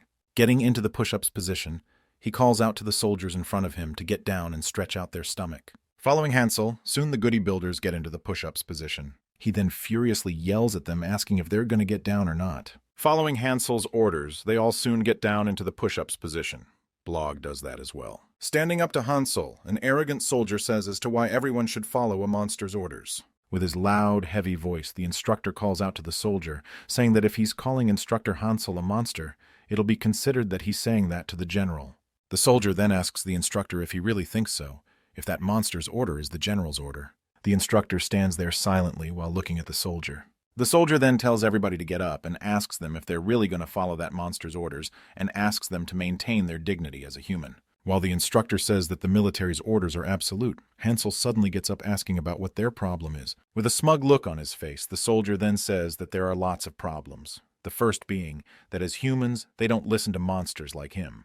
Continuing with that smug look on his face, the soldier then gets to pull out his sword, taking it out of its sheath, saying that the second problem is that they have no reason to do any other training aside from sword practicing, lest train in what he called workout. Holding his sword out straight, with a grave, mocking look on his face, he looks at Hansel, saying that lastly they don't want to learn the uncivilized monster's training method. Worried as to what Hansel might do in anger, the Goody Builder's chief comes forward, putting his hand in front of Hansel, stopping him, saying that he can deal with it. Pointing at Blog, the chief says that for the first problem, the human Blog can teach them on behalf of Hansel, and asks them if they'd have a problem with such a setup. With a calm expression, the chief then says that for the second problem they should just have a one-on-one competition against each other. With a pissed-off expression, the chief then goes on to the last problem and says that they should compete and find out. Looking back at his fellow Goody Builder, the chief asks them if they're ready to fight it out with them. Answering to their chief, they all respond energetically, saying that they are ready. Looking at their enthusiasm, Hansel slightly blushes, seeing how much they've grown. Holding his sword over his shoulder, the soldier accepts the offer and asks the instructor if it is allowed to do such a thing. The instructor replies to him with a simple nod. Pointing his fingers at the Goody Builders, he says that he'll be representing the human side and asks as to who's going to be representing the monster side. One of the muscular Goody Builder walks forward, indicating that he's going to be his opponent. With a huge grin on his face, he thinks to himself of how much he feels sorry for the monsters not knowing that he's not a soldier. Holding up his sword, getting into a stance, he thinks to himself that he's going to show them the fear of the notorious Tutula mercenaries that are directly hired by the Lord Count. Pushing on the ground with his foot, he dashes forward at the Goody Builder with his tongue out in excitement. Pulling in his arm, the Goody Builder murmurs out, saying, "One-arm dumbbell press." Thrusting his arm forward, he hits him directly under the chin. He lies there with his face swollen from the hit to his chin. He lies there. Hansel runs to him to check if he's alive or not, while the Goody Builder who hit him says that he's definitely alive as he just saw him flinch. Laying the man off by the wall, Hansel lectures the Goody Builder a bit, telling him not to be harsh like this, and if he's exercising to brag like this, to which the Goody Builder apologizes. With a dissatisfied face, Hansel tells him to forget it, as he didn't mean to be like this anyway. The Goody Builder stands there confused, thinking to himself as to what does he want from him then. Turning towards the soldiers, Hansel tells them to obey him since their representative has lost to one of his men, and the soldiers agree to it. Suddenly, the soldier who fought activates his combat skills. With the power from activating his skill, he leaps right behind the Goody Builder he fought, while screaming out saying not to give out any orders to them. Not realizing the attack, he stands there surprised. Suddenly, the chief of the Goody Builders activates his skill, Heavy Blunt, to 10 times of its original strength by increasing the strength of the soldier who leaped towards one of his men, making him stop in his tracks. Seeing the audacity of that soldier for trying to sneak an attack from behind, Hansel dashes forward, ready to thrust his hand at him. Hansel appears right in front of his abdomen with his hand ready to push him back. With a single light tap to his upper abdomen, Hansel sends him flying at full speed right into the wall he was laid off of. He ends up sticking into the wall from the force of Hansel's tap, grunting. General Rion seems to have arrived at the training grounds, and the soldiers, on seeing her, salute to her. Cheerfully, she enters the training grounds while calling out to Hansel as to how he is doing. She stands there surprised, looking at the crowd gathered in one place. With a judging face, the soldiers mutter amongst themselves as to how he used magic during the match and say that is why they can't trust monsters. Slamming his sword along with his sheath into the ground, Rion makes her presence known. She then asks the instructor to explain the situation to her. The instructor then runs towards the general in a hurry, while Hansel just stands there looking at her. Standing straight up, the instructor says that there was a battle because some of them didn't want to follow her direct orders. She then asks what happened afterwards. He then says that their soldiers lost, and mentions how some of them are saying that the monsters used might have used magic. Turning to Hansel, Rion asks him if they really used magic during the battle. With an unbothered expression, Hansel answers that they didn't do such a thing. While the both look at the instructor, Rion speaks, saying as to how he just said that they didn't do such a thing. Worried as to what he should be saying, The instructor then says as to how he also thinks that's not what actually happened, while adding a but to his response. Before he could continue, suddenly a voice calls out to the general asking her if she really believes that monster. Sitting on his horse, the Count arrives there. While looking at both of them down his horse, he says that he came as he heard something unbelievable. With a serious expression on his face, he asks the general to tell him if she is on their side, or if she's on the side of the monsters. With a confused look on her face, she answers that she's definitely on their people's side. Raising his voice against her, he then asks that then who is he listening to right now if she says that she's on their side. With excitement showing on his face, Hansel asks if the Count came here to work out and that he should get down from the horse first before they continue. The chief of the goody builders pulls Hansel back into a whisper, saying that he doesn't think that the Count came there for that, to which Hansel whispers back, asking if it's true. Suddenly out of nowhere, the Count asks the general if she's aware that he cherishes her. To her answer, she replies back, saying that she's surely aware of it. With a serious look on his face, he then says to the general, asking how the guests he bought are causing a problem for their people. Looking at the wall where the soldier got himself stuck after getting hit by Hansel's tap, he says how one of their students was hurt. He then mentions how that is a serious problem to answer. Angered by the turn of events, he asks her as to how he can ignore that as the feudal lord of this country. Pointing his finger at Rion, he announces by his authority as the feudal lord that he will exile General Rion for 2 years.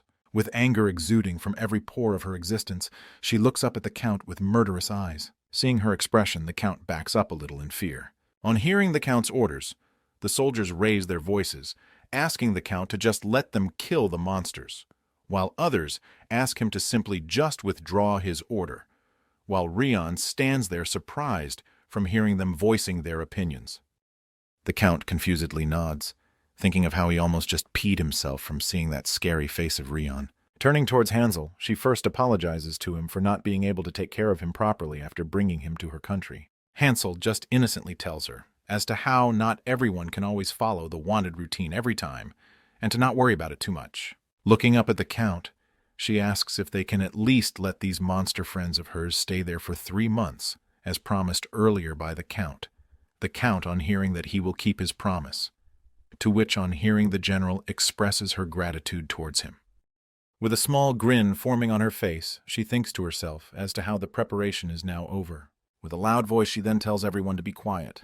Turning towards the soldiers, she yells out, saying how dare they talk back against the feudal lord's orders, and how can they call themselves a soldier of this country like that? While a soldier tries to say something, Rion excitedly mentions how she told them to be quiet.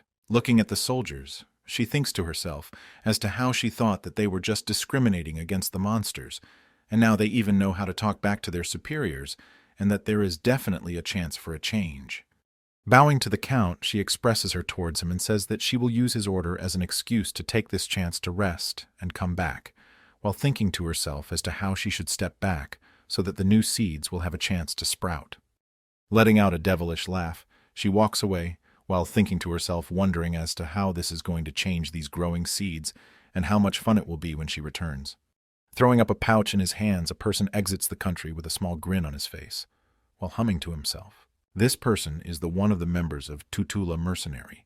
While walking away from the castle, he looks back, saying that if he does this for just a little while more, then he'll have saved up enough to not do the dirty jobs any longer.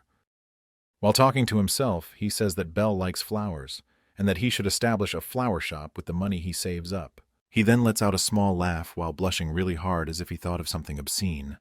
Looking at his family photo in the pendant, he says to his wife and daughter to wait for his return and that he'll be there with them soon. In the hometown of that Tutula mercenary, the house in which his wife and daughter live in currently seems to be on fire, with the exact same photo frame of his family burning away. The whole of his hometown is on fire. Zombies seem to be running amok there. A blue-haired person, standing on a cliff, looks at the burning town while giggling. Turning back, he calls Elise, saying about how it's been a while. A huge monster and a woman stand side by side looking at the person who called out to her, now laughing like a mad person, saying how beautifully their hometown is welcoming them. He gets on one knee while presenting his hand to her, asking if she'd want to dance. With a serious and scary expression showing on her face, she looks at him. She then takes his hand, and they dance by the cliff, heading the agonized screams of the natives of that town, as the town continues to burn. Rion and Blog stand at the gate to their country, while the other 2 students of Rion and some soldiers bid them farewell. Turning to Blog, Rion asks him as to why he's here beside her. Looking at Rion, he says that he doesn't have any training today and that he heard that they will gather something today, so he asked if he could accompany her for a while, and Hansel agreed to it. Nudging his shoulder, Rion suggests that they should visit that place, to which Blog asks if there would be a problem visiting there if the feudal lord finds out. Smilingly, she says that it would be okay and to just trust her. With a cheerful smile on his face, Blog says that he will lead her there. On hearing Blog's cheerful voice, Rion compliments Blog on how strong his voice sounds now. On hearing that, Blog simply asks if she really thinks so. Looking at him seductively, Rion says that she'll let him marry her if he were to get a little braver. Hearing her say that, Blog replies with a slightly confused face that it would be too much as he's still in his 20s and she's around her 60s. Hearing about her age, she blows up and decides to beat up Blog, and in order to protect him, Liper and Hendard hold off their master while telling him to run away. In a jungle, away from the country, a green slime is peacefully crawling across the ground while someone is trying to kill it. That someone is a goody builder. He suddenly sneaks up from behind it. He then aggressively grabs hold of it, making the slime shriek from getting held so tightly. Another goody builder stands behind him holding a slime over his head, asking him if he didn't just busy his arm recently, to which the other goody builder says that he's heard wrong and his arm is completely fine. Holding the slime over his head, a goody builder says that they should go now, and that Hansel might teach them a new exercise or something. Standing there, about to go back, their eyes fall on the approaching people. These people are Rion and Blog. Looking at them, they realize that it's Blog and the General Rion. One of them remembers Blog saying that he would be back after accompanying her. With a slightly worried expression, Blog says that it just happened that Rion decided to come with him. Raising her hand in confusion, she reminds them of how they haven't answered her question yet. With a normal smile, one of the goody builders says that Hansel told them that they need slimes. With a surprised look on her face, Rion asks them as to what he's asking for slimes for, and then says how slimes can't even be used as medicines. Looking at her, one of them says that they should come with them and should see it for themselves. Rion then asks them if Hansel didn't tell them the reason for it. One of them then says that it's not that he didn't. But before he could say anything else, Blog intervenes, saying it for them to Rion that goody builders aren't really good at explaining things. Hearing that, she looks at Blog with a weird expression. After hearing Blog explain it to her, Rion looks at them while they simply nod at her. Rion and Blog then arrive at where Hansel is. Blog excitedly waves his hand at him while walking beside Rion. In a squat position, Hansel happily looks at them approaching him. Standing in front of Hansel, Rion mentions how she just came by to see them before she leaves, and that she was also curious about what they were up to, while the chief of the goody builders command them to corner the slimes by bouncing them off with their chest muscle to not let them escape. Pointing at the slimes, Rion then asks Hansel as to what he's planning to do with those slimes. Looking at Rion, he says that after watching the students in the training ground, he realized that bodybuilding training and powerlifting training wouldn't be efficient for them. While stretching out his arm, he says that in case of such a situation, training them like an athletic trainer would be helpful, but not having possession of proper equipment. He decides to make them by himself. Imitating a slash with her hand, she asks if he's trying to make a dummy to slice quickly through. Turning back to the goody builders, he tells her that it's a bit different from swordsmanship, and then he asks one of the goody builders to get him a slime. After one of the goody builders gets him a slime, Hansel stands with his hand ready to make a thrust downwards. Thrusting with his hand into the slime, holding the ball inside it in his hand, he says that this is the first thing to do after acquiring a slime. He then pulls the ball out of the slime. Holding the ball in his hand, he says that after pulling this ball out of the slime, it regenerates after a few days. He then hands the ball over to the chief of the goody builders. While punching a hole in the slime, he says that they will leave it out so it can regenerate, and then they will make a hole in the center of the slime without its regenerating ball. With his hand still in between it, the slime starts to revert back to normal. Looking at Rion, he says that these monsters called slimes have excellent elasticity and contractility. Stretching their body like a rubber band, he demonstrates the process, saying that by punching a hole, they put their hands inside before it contracts and extend it like he's currently doing. Letting out a cheerful voice, he says that's how he makes a training band. Holding the training band facing them, he says that there are a lot of exercises that one can do with it. Putting out his fingers, Hansel says that their contractility depends on the color, and so they label them, and so lots of different exercises, such as rehab, warming up, and much more, while suddenly Rayon expresses her gratitude while also apologizing to him. Surprised by her sudden declaration, in confusion he looks at her, asking as to why she's suddenly saying that. With a slight bit of guiltiness showing on her face, she says that Hansel wouldn't know, but she's been suspecting him. She continues as to how she thought that he was acting like he was obsessed with training to get close to humans, but then mentions how he was completely honest with them. Putting her hand on her chest, she calls herself a failed educator who couldn't stop the weirdo duchy from becoming a discriminating nation, and then says that's also why she's been tolerating the feudal lord's nonsense. Presenting her hand for a handshake, she mentions how Hansol is different from her, and that she's sure that he can bring changes to the country. With a serious expression on his face, he repeats back how she's asking for changes. Throwing off his shirt, he shows his muscular body to her, saying that changes are his expertise. Confused as to what he might have understood, she tries to clarify herself, as that isn't what she meant by changes. When she denies that isn't what she meant, suddenly goody builders surround him, striking a pose, and Hansel then asks if she meant physical training in groups, to which Rion again says that isn't what she meant. Presenting the soldiers from the training grounds to him, she says that this is the change she's been referring to. Snickering amongst themselves, the soldiers mention how they didn't come here because they lost the fight, and that they're mockingly excited to see what the monster instructor is going to teach them. Putting his fist up, a soldier then tells Hansel not to start with something weird like lying down on the stomach. Rion, putting her hands on her hips, respectfully asks him if she can leave her kids to him. Putting his hands up excitement, Hansel agrees with Rion. The story progresses. The Count is riding hastily on his horse alongside his guards to somewhere. The Count's horse suddenly stops in front of bright light. The Count then puts his hand up, commanding the soldiers behind him to stop. He gets off his horse, ordering the soldiers to get off their horses as well. They're currently looking at the burning hometown of that Tatula mercenary. With a serious look on his face, he says that their enemy is an undead monster called zombie, and as they all might know, the scary thing about zombies is that one will become a monster just like them if they get bitten. He then tells them to be careful and not let the horses get bitten, and to take care of themselves as well.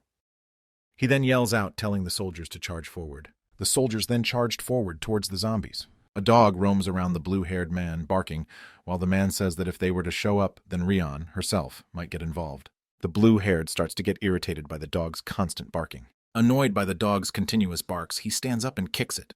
The dog's name is Betterman, wearing a heinous smile on his face.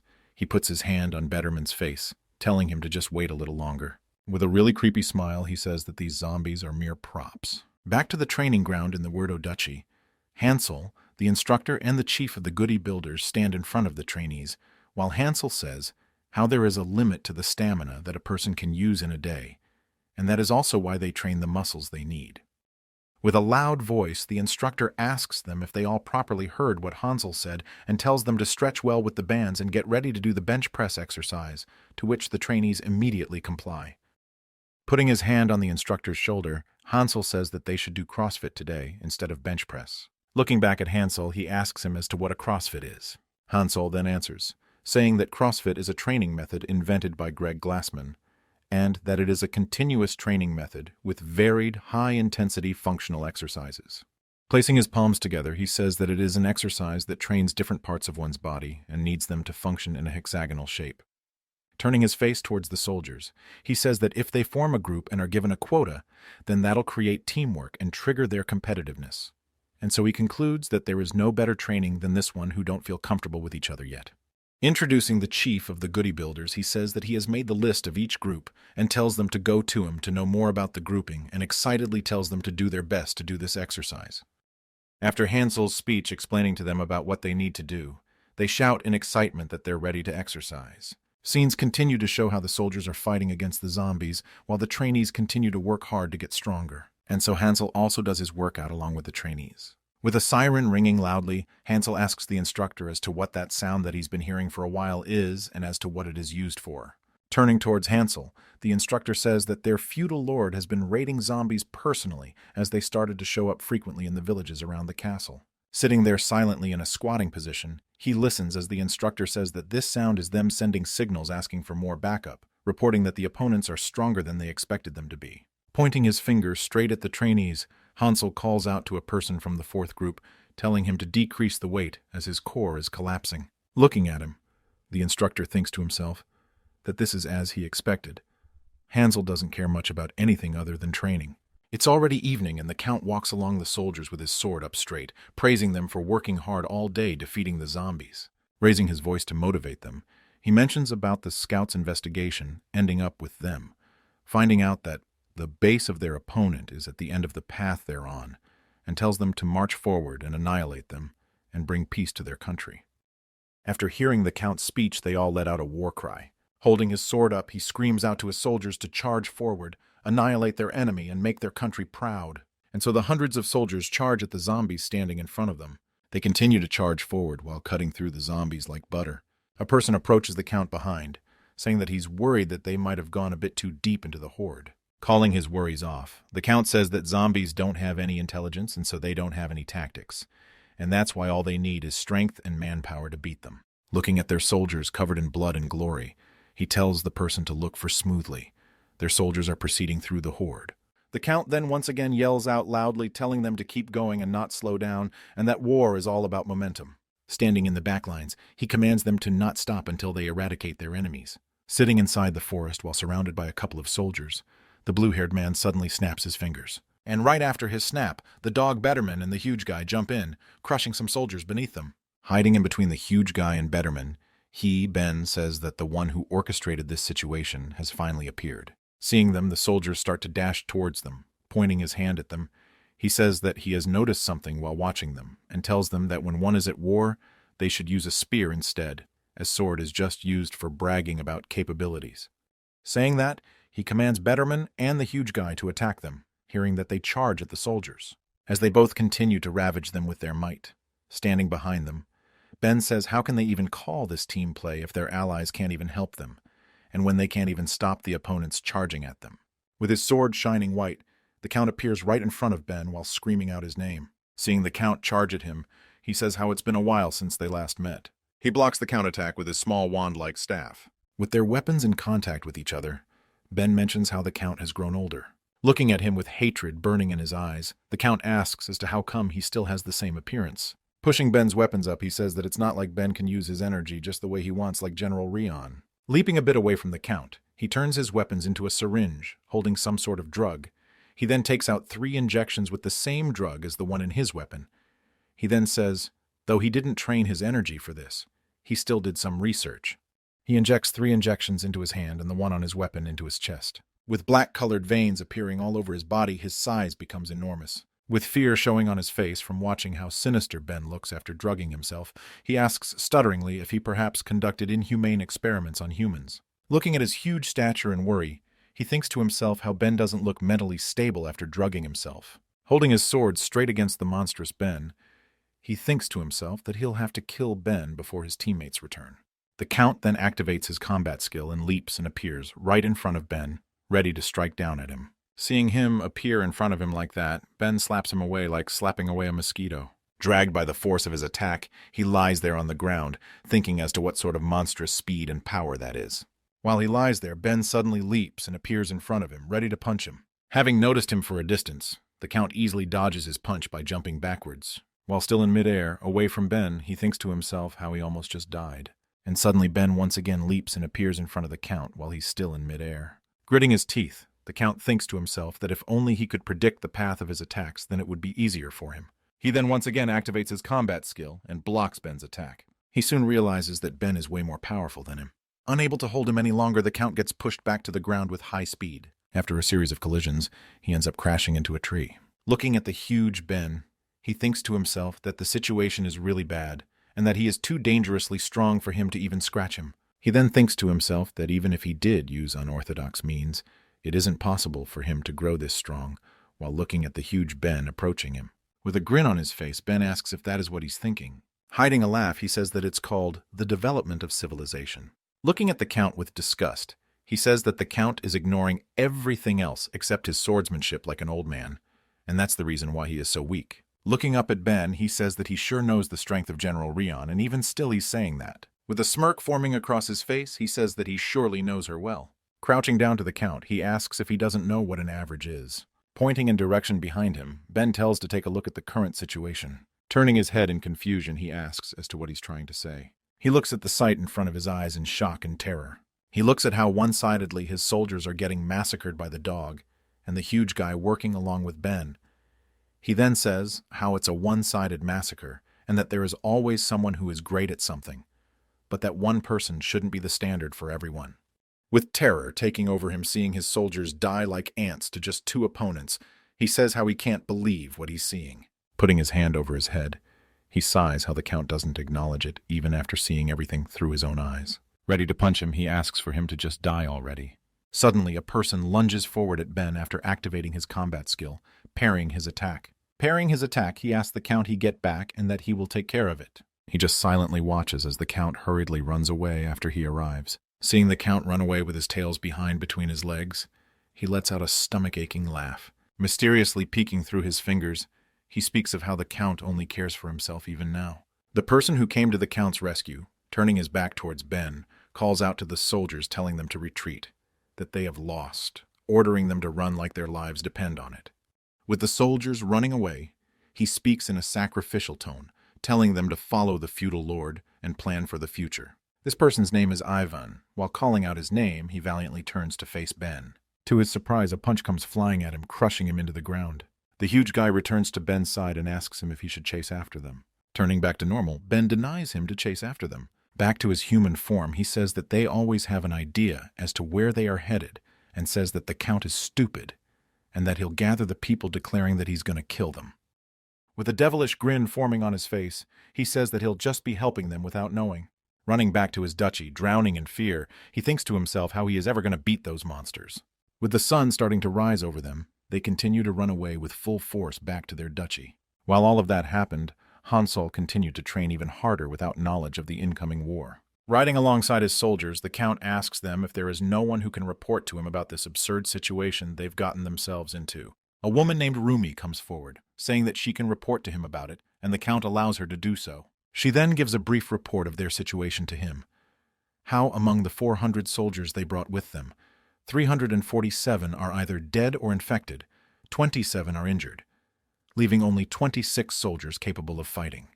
With worry showing on his face, he thinks to himself how there are only 100 soldiers left in the castle, and that the rest are either injured or trainees. He then yells out as to how he can even win a war with just 126 soldiers. Rumi then suggests if they can call back General Rayon. To her question, the Count says that it'll be too late for her to arrive even if they call out to her now. She then suggests asking the monsters in the castle for help. He confusedly asks if he heard her correctly. She then says that as per the rumors she heard, the guy named Hansol fought on equal footing with General Rayon. She then adds that they might help them as they've fed them and let them sleep on their land. Riding beside Rumi, he asks if she's trying to say that they should fight monsters with monsters. With brightness returning to his face, he cheerfully says that they should follow up with that plan. And so 3 days later, they return to the country. After returning, they directly choose to go to the training ground without getting any rest. Entering the training grounds, he asks them all to stop the training and gather in front of him. On hearing his voice, Hansol, along with the chief and a couple of goody builders, look at him in confusion. Interfering with him, Rumi yells at them to gather and do as the Count says. And soon they all gather in front of them. Pointing at him, he asks if he introduced himself to be Hansel, to which Hansel replies, asking him if he came here to receive personal training. Looking at him, the Count says that he came here to give them an order. Speaking at the top of his lungs, he says that it's about time they repay their debts to him for letting them eat and sleep in this place. Raising his hand, he says that he wants them to kill the zombie army that is getting closer to the castle they're all residing in. With discontent showing on his face, he thinks to himself if these monsters that are standing in front of him can even understand what he's saying. Raising his fist, he arrogantly says how he's offering them to die honorably for his country. He adds on that if they were to succeed, then he'll offer his country's citizenship to their leader Hansol, and tells them to show off that freaky thing they call workout. Hansol then orders them to strike a pose showing off their front double biceps. Hearing him, the goody builders follow through. Looking at their shiny, muscular bodies on display like that, the Count confusedly asks them as to what they're trying to do. Hansol proudly replies that this is called bodybuilding by working out, pointing at the goody builders behind him. He says that's how one shows off after bodybuilding. Getting angry with them, the Count then says that it isn't the time for making jokes, and that if they don't follow his orders, then they might have to face consequences. Letting out his fury, Hansol asks if the Count is going to take responsibility if they get hurt and can't continue working out, resulting in muscle loss. Unable to understand Hansel's terms, he realizes that he needs to apologize, and so he apologizes to Hansel and expresses to himself how he feels like vomiting. Without going any further with his words, He sincerely apologizes to Hansel for what he just said and how he was behaving towards them. Turning back, he says that they should go. While going back, Rumi says that if he were to convince them more, then they might be agreed to help them out. Raging in anger while gritting his teeth, he tells her to forget it and mentions how he never exactly expected them to help them out from the beginning. The Count then orders Rumi to call General Ox on hearing that Rumi asks again if she heard him right.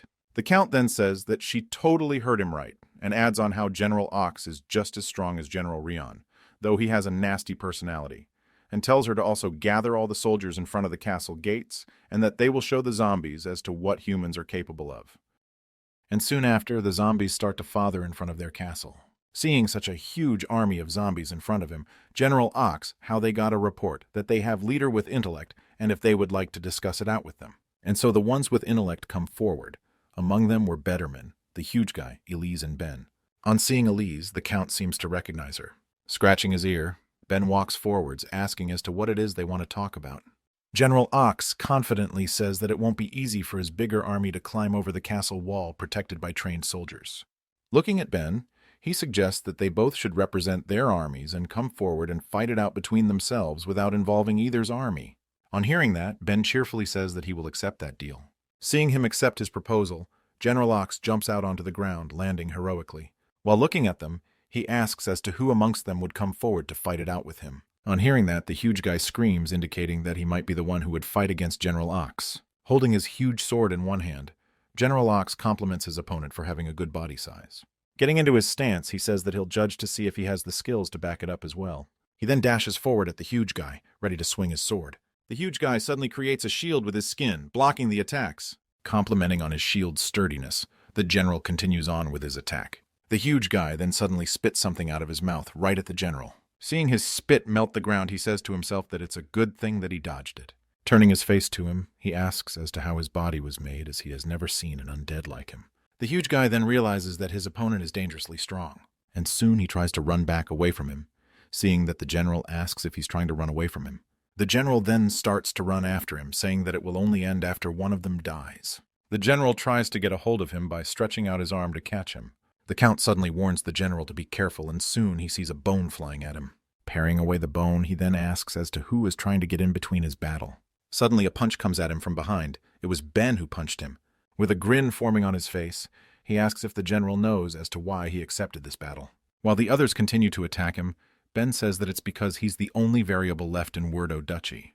He then mentions how the general chased the huge guy like a wild dog, not realizing that he was only luring him. While the huge guy throws in a strong punch to his face, Ben says that he has an ox-like brain, just like his name. The Count, along with Rumi and Hendard, look at how pathetically the general was defeated after falling for their schemes. Battered after getting punched by the huge guy, he asks for them to spare his life as he apologizes to them. The huge guy continues to punch his already battered face while Ben agrees that he'll surely share him. He then calls out to the huge guy, calling him Frank, hearing that he returns to Ben while carrying General Ox. Frank then throws him off into the sky right above the zombie horde. After getting bitten by zombies, General Ox is turned into one of them. Seeing the zombified general, the Count soon realizes that the situation has gotten out of hand with General Ox falling as well. Standing below, Ben voices out saying that the Count should just give up and let them take his castle, and if he were to do that, they will at least spare his life. Worried about it all, he tells him not to stupid if he thinks he'll hand over the weirdo nation to someone who gave up on being a human. Mockingly, Ben says that the deal is off, and that he wasn't going to spare his life anyway. Pointing his fingers at the castle gates, he commands the zombie horde to charge through it. Seeing the zombies march forwards towards the castle, the Count commands the archers to shoot the arrows at them. Archers start to panic in this situation, having no idea how to aim, while some say that they've never ever used a bow before. Gritting his teeth at the situation unfolding before his eyes, he curses at the whole situation. Standing behind him, Rumi asks him what they should do now. Acting like a crazy person, he runs away saying that he doesn't know what to do in this situation anymore, while Rumi just stands there, shocked, looking at the Count as he slowly starts to lose his mind. While running away, he remembers of the time when his father told him as to how only cowards run away when faced against greater peril. He then remembers Rion's face, as she mentions her worry at the young master getting scared too easily. Tears start to run from his eyes as he runs while thinking to himself that he also didn't want to run away, and that it was him who didn't want to run away more than anyone else. Running towards the training grounds, he thinks to himself, asking if they know how heavy the burden of being the one responsible is. if they have ever been in his shoes, and that even a cowardly leader who can't take responsibility has the greed to keep his important people safe. With a scared, crying face, he enters inside, asking them to save him. Looking at Hansel and his Goody Builders group, as tears continue to fall out of his eyes, he apologizes to them for looking down on working out, for discriminating against them. He apologizes for everything he did bad towards them. As his tears continue to fall down from his eyes, he loudly, in a screaming-like voice, says that they can kill him 1,000,000 times if they want. He begs them to at least save his people, for them to at least save his soldier and country. He then bows in front of them, begging Hansel and his Goody Builders group to save them. Hearing it all, Hansel simply just asks if he's saying that he just wants to work out. Surprised from hearing what he just said, he looks up at them. With a smile on his face, Hansel and his Goody Builders group gather and march forward, while Hansel says that he doesn't want his life, but personal training fee for him would be charged greatly. The instructor and some soldiers run towards them, saying that they want to participate as well. On hearing that, Hansel tells the newbies to watch their mouths. Goody Builders follow along, saying that only people above 400 kilograms in their big three can join in. Looking at their backs as they continue forward with their march, the Count thinks to himself that even if they are a bunch of idiots, they look pretty cool to him as they continue forward. They all continue to run forward in a bunch. Pointing straight ahead, Hansel says that it's a straight pathway to the gate. While running alongside them, he says that since it is an emergency, they will proceed with interval training. That is, interval training is an alternation of running at a fast and slow pace repeatedly in order to increase speed and endurance. Suddenly increasing his pace, he says that they will keep running really fast for 1 minute and 30 seconds. The chief stops in between his run, panting and tired from running like that, and looks at how fast his Goody Builder members and Hansel are running. Hansel and his group run through the zombies who were about to attack a mother-child duo. The child then informs his mother that some people saved them and that it's okay now. Looking at their backs as they continue forward with their running, the child asks his mother if he can become just as strong as then if he learns swordsmanship. The mother then corrects him, saying that it doesn't look like swordsmanship to her, and that they should ask them what technique that was after the war is over. They've now arrived at the front gate where the zombies are starting to overrun the soldiers there. Hansel checks them out with his Hawkeye skill. Looking at them, he asks himself if they're the zombies he's supposed to fight against, and asks as to why they are running at them while saying something rubbish. And finally, the chief of the Goody Builders arrives, panting from running for so long, dripping with sweat. He says that their species is zombies. Before he could speak further, Hansel interferes and tells him to not bend his back when resting, and it's bad for his back. A zombie seems to be walking towards him. The chief then continues with his explanation that zombies have no intelligence and that they're solely driven by hunger, and tells him to just think of them as moving corpses. Holding his hand against the zombie, Hansel easily bursts him, saying that he clearly won't feel bad for them. Confused by what he's going to do now, the chief asks him as to what he's going to do now. Looking at the horde of zombies pushing in, he says, what if he just pushes them all out with his chest muscle? On hearing that, the chief stands there speechless at his decision. Seeing his expression, Hansel annoyedly asks him if he thinks there's something wrong with his plan. Seeing Hansel's annoyed expression, he replies back saying that it's a great plan. Hansel proudly laughs after hearing him say that it's a great plan. The chief then asks him if he can be the one to lead the team. Turning back to his path, Hansel tells him that he can do as he wishes to. With a huge grin on his face, he commands the Goody Builders Group 1 and Group 2 to spread around the village and guard the villagers, and for Group 3 and Group 4, he commands them to climb up the castle and fight alongside the human soldiers. Turning towards Hansel, he commands Group 5 to help Hansel push the zombies outside the castle. He then stands there speechless, seeing Hansel pushing back the zombies all by himself with his chest muscle, and finally admits that Hansel's plan was actually a great one.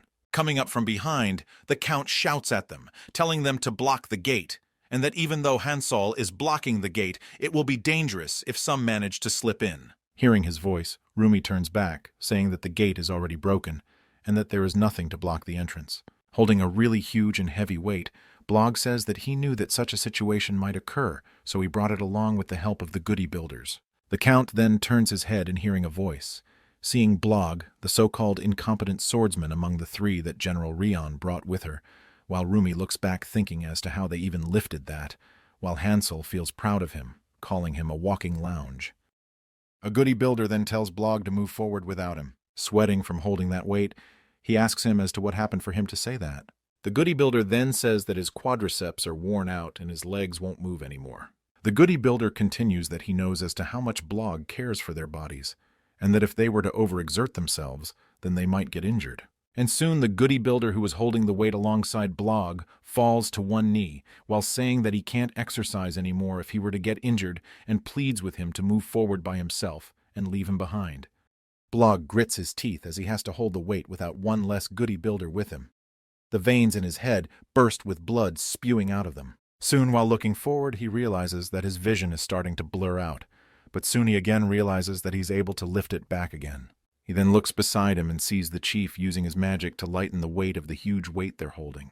The chief then commands Group 5 to guard the group that's holding up the huge weight.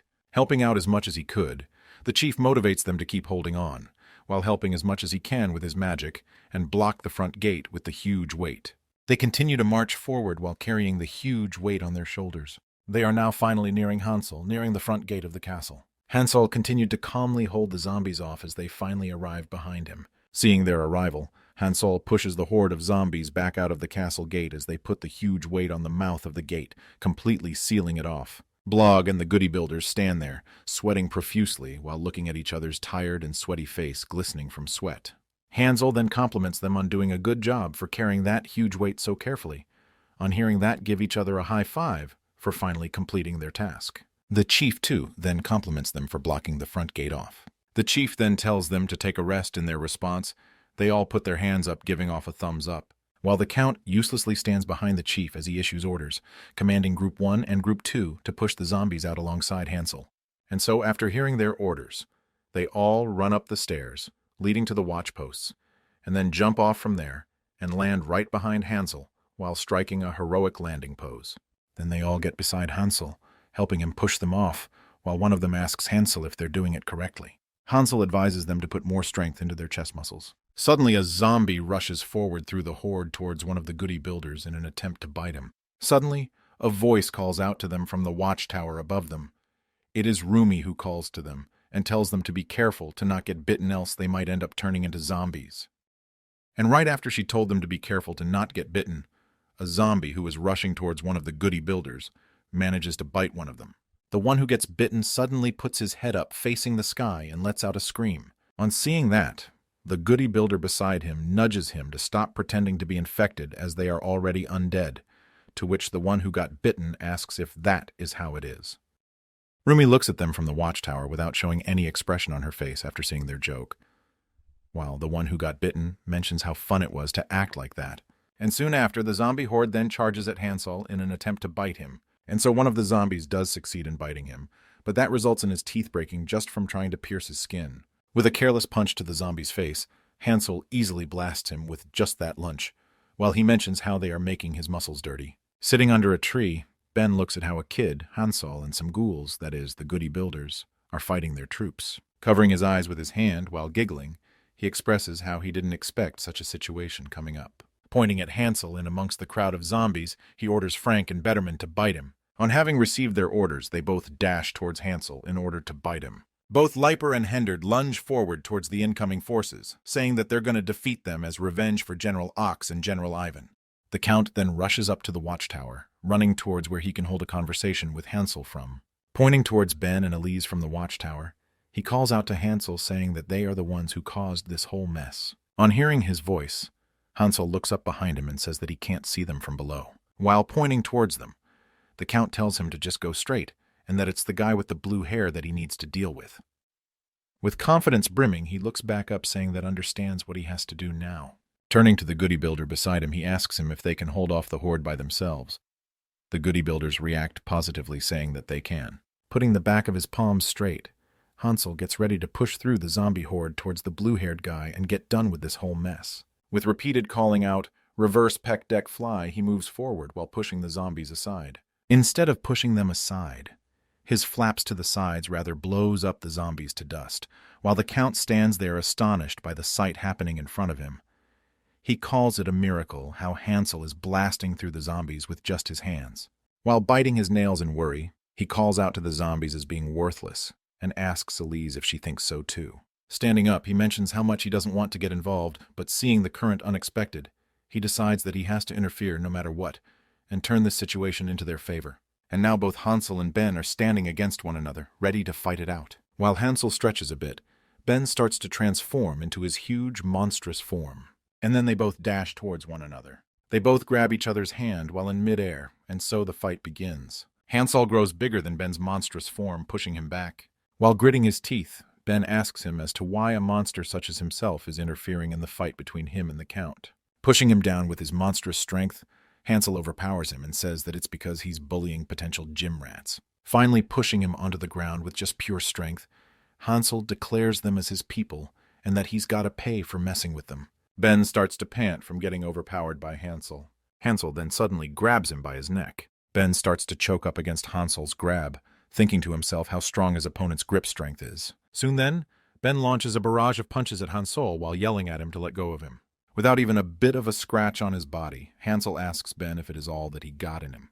Hansel suddenly tightens his abs, saying that it is now his turn to show some of his own tricks. Holding his head against the ground, Hansel decides to do the exercise called mountain climber. Pushing his head against the ground, Hansel drags him while he does his mountain climber exercise, carving out a little canal as he pushes him forward. As Hansel continues on with his fight, both Leiper and Hendard continue in with their fight against Frank. Talking like a robot, Elise calls out to Ben saying that it is getting dangerous. She then starts to transform, saying that she'll eliminate the risk factors. Elise then transforms into a mechanical being with 8 blade-like arms and 2 legs. She then dashes through the first along with Betterman. Suddenly, a woman jumps up at her, ambushing her. She then asks as to who just tried to ambush her.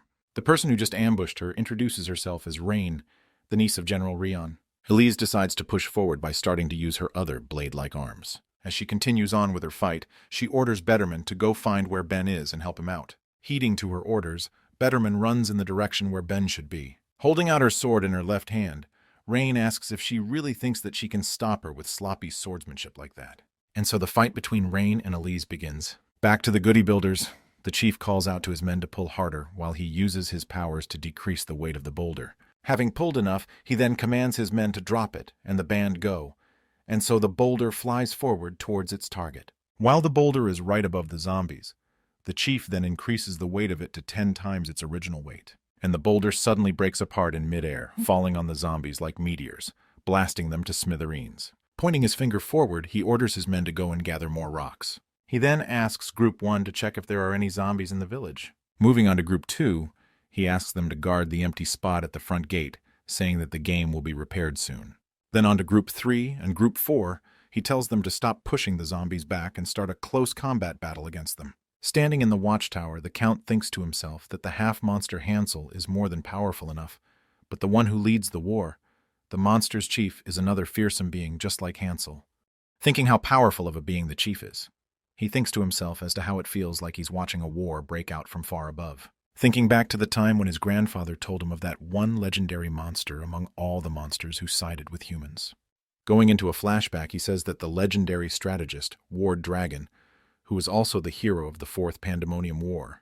Looking at the chief, he thinks to himself as to why that name came to his mind while looking at him, and the dragging of Ben by Hansel continues forward. Ben forms a spiky, blunt, heavy weapon with his arm. He then throws his arms at Hansel's sides. Without breaking a sweat, Hansel stops that attack with just his body. His face starts turning red from having Hansel tightly gripping his neck.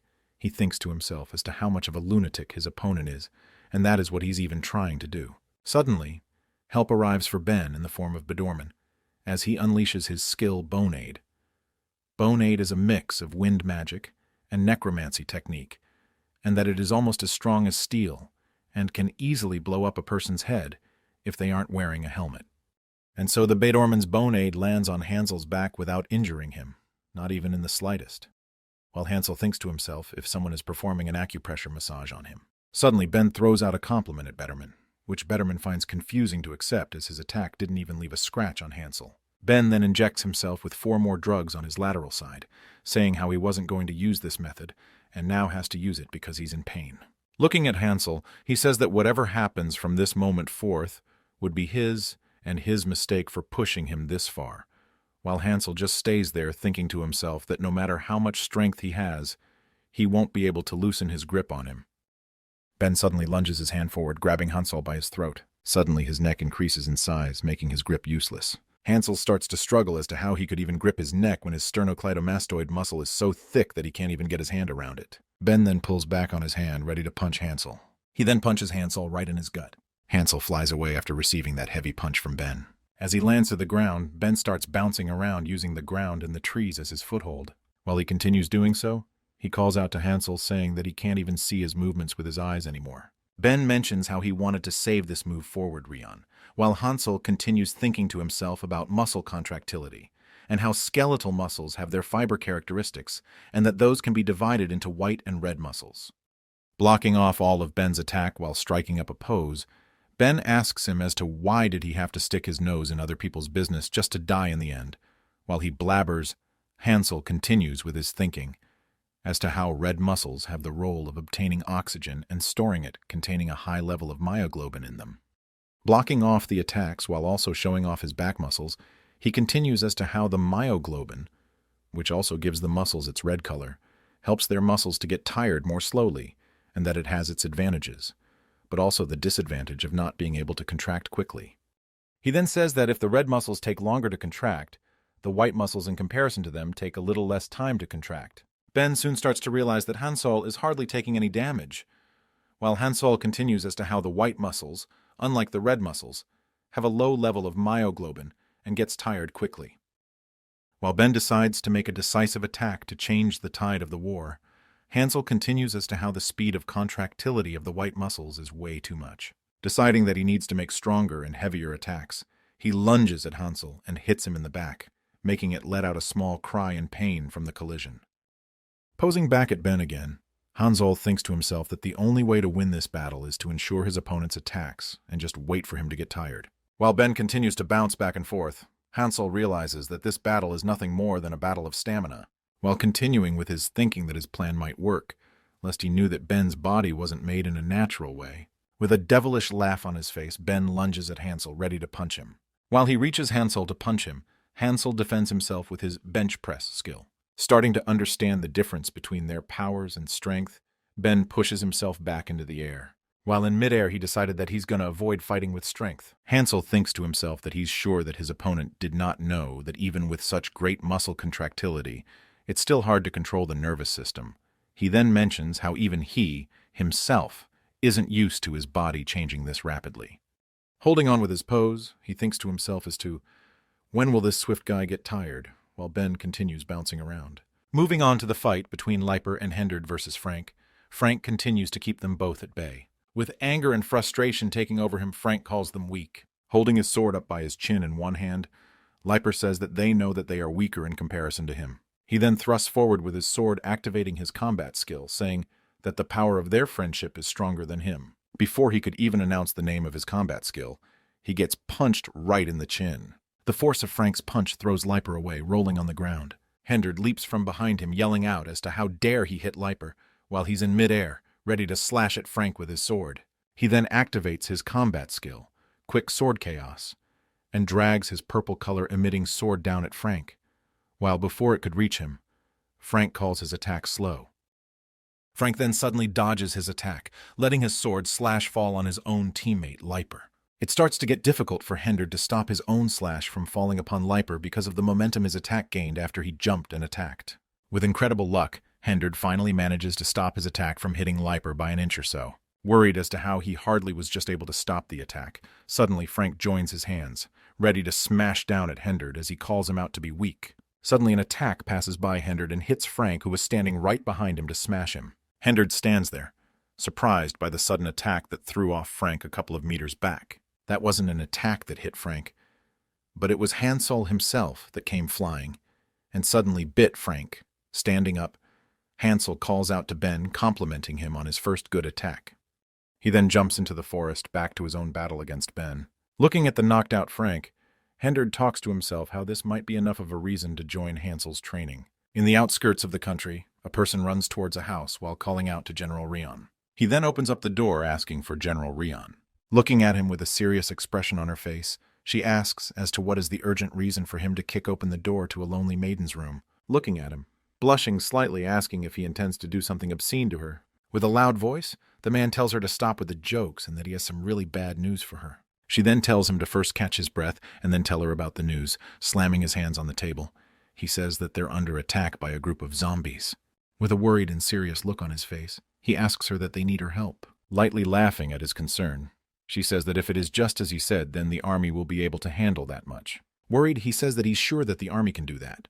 Adding a but to his further response, he says that it was Ben who brought along the zombies. On hearing the name Ben, Rion suddenly freezes for a moment.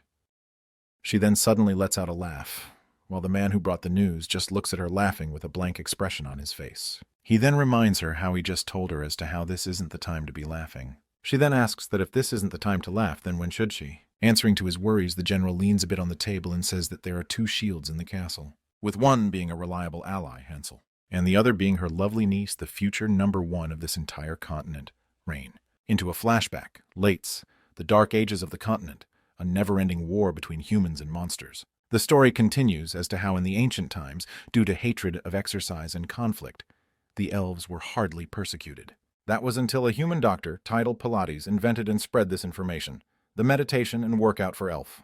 Returning back to the fight between Elise and Rain, it mentions how the current latest goes beyond just exercising, and that it's now being used as a battle technique by the elves. And that Rain, who lived in the elves' forest forever, has mastered the elves' workout with Late's style. Rain is currently standing on the blade-like arm of Elise,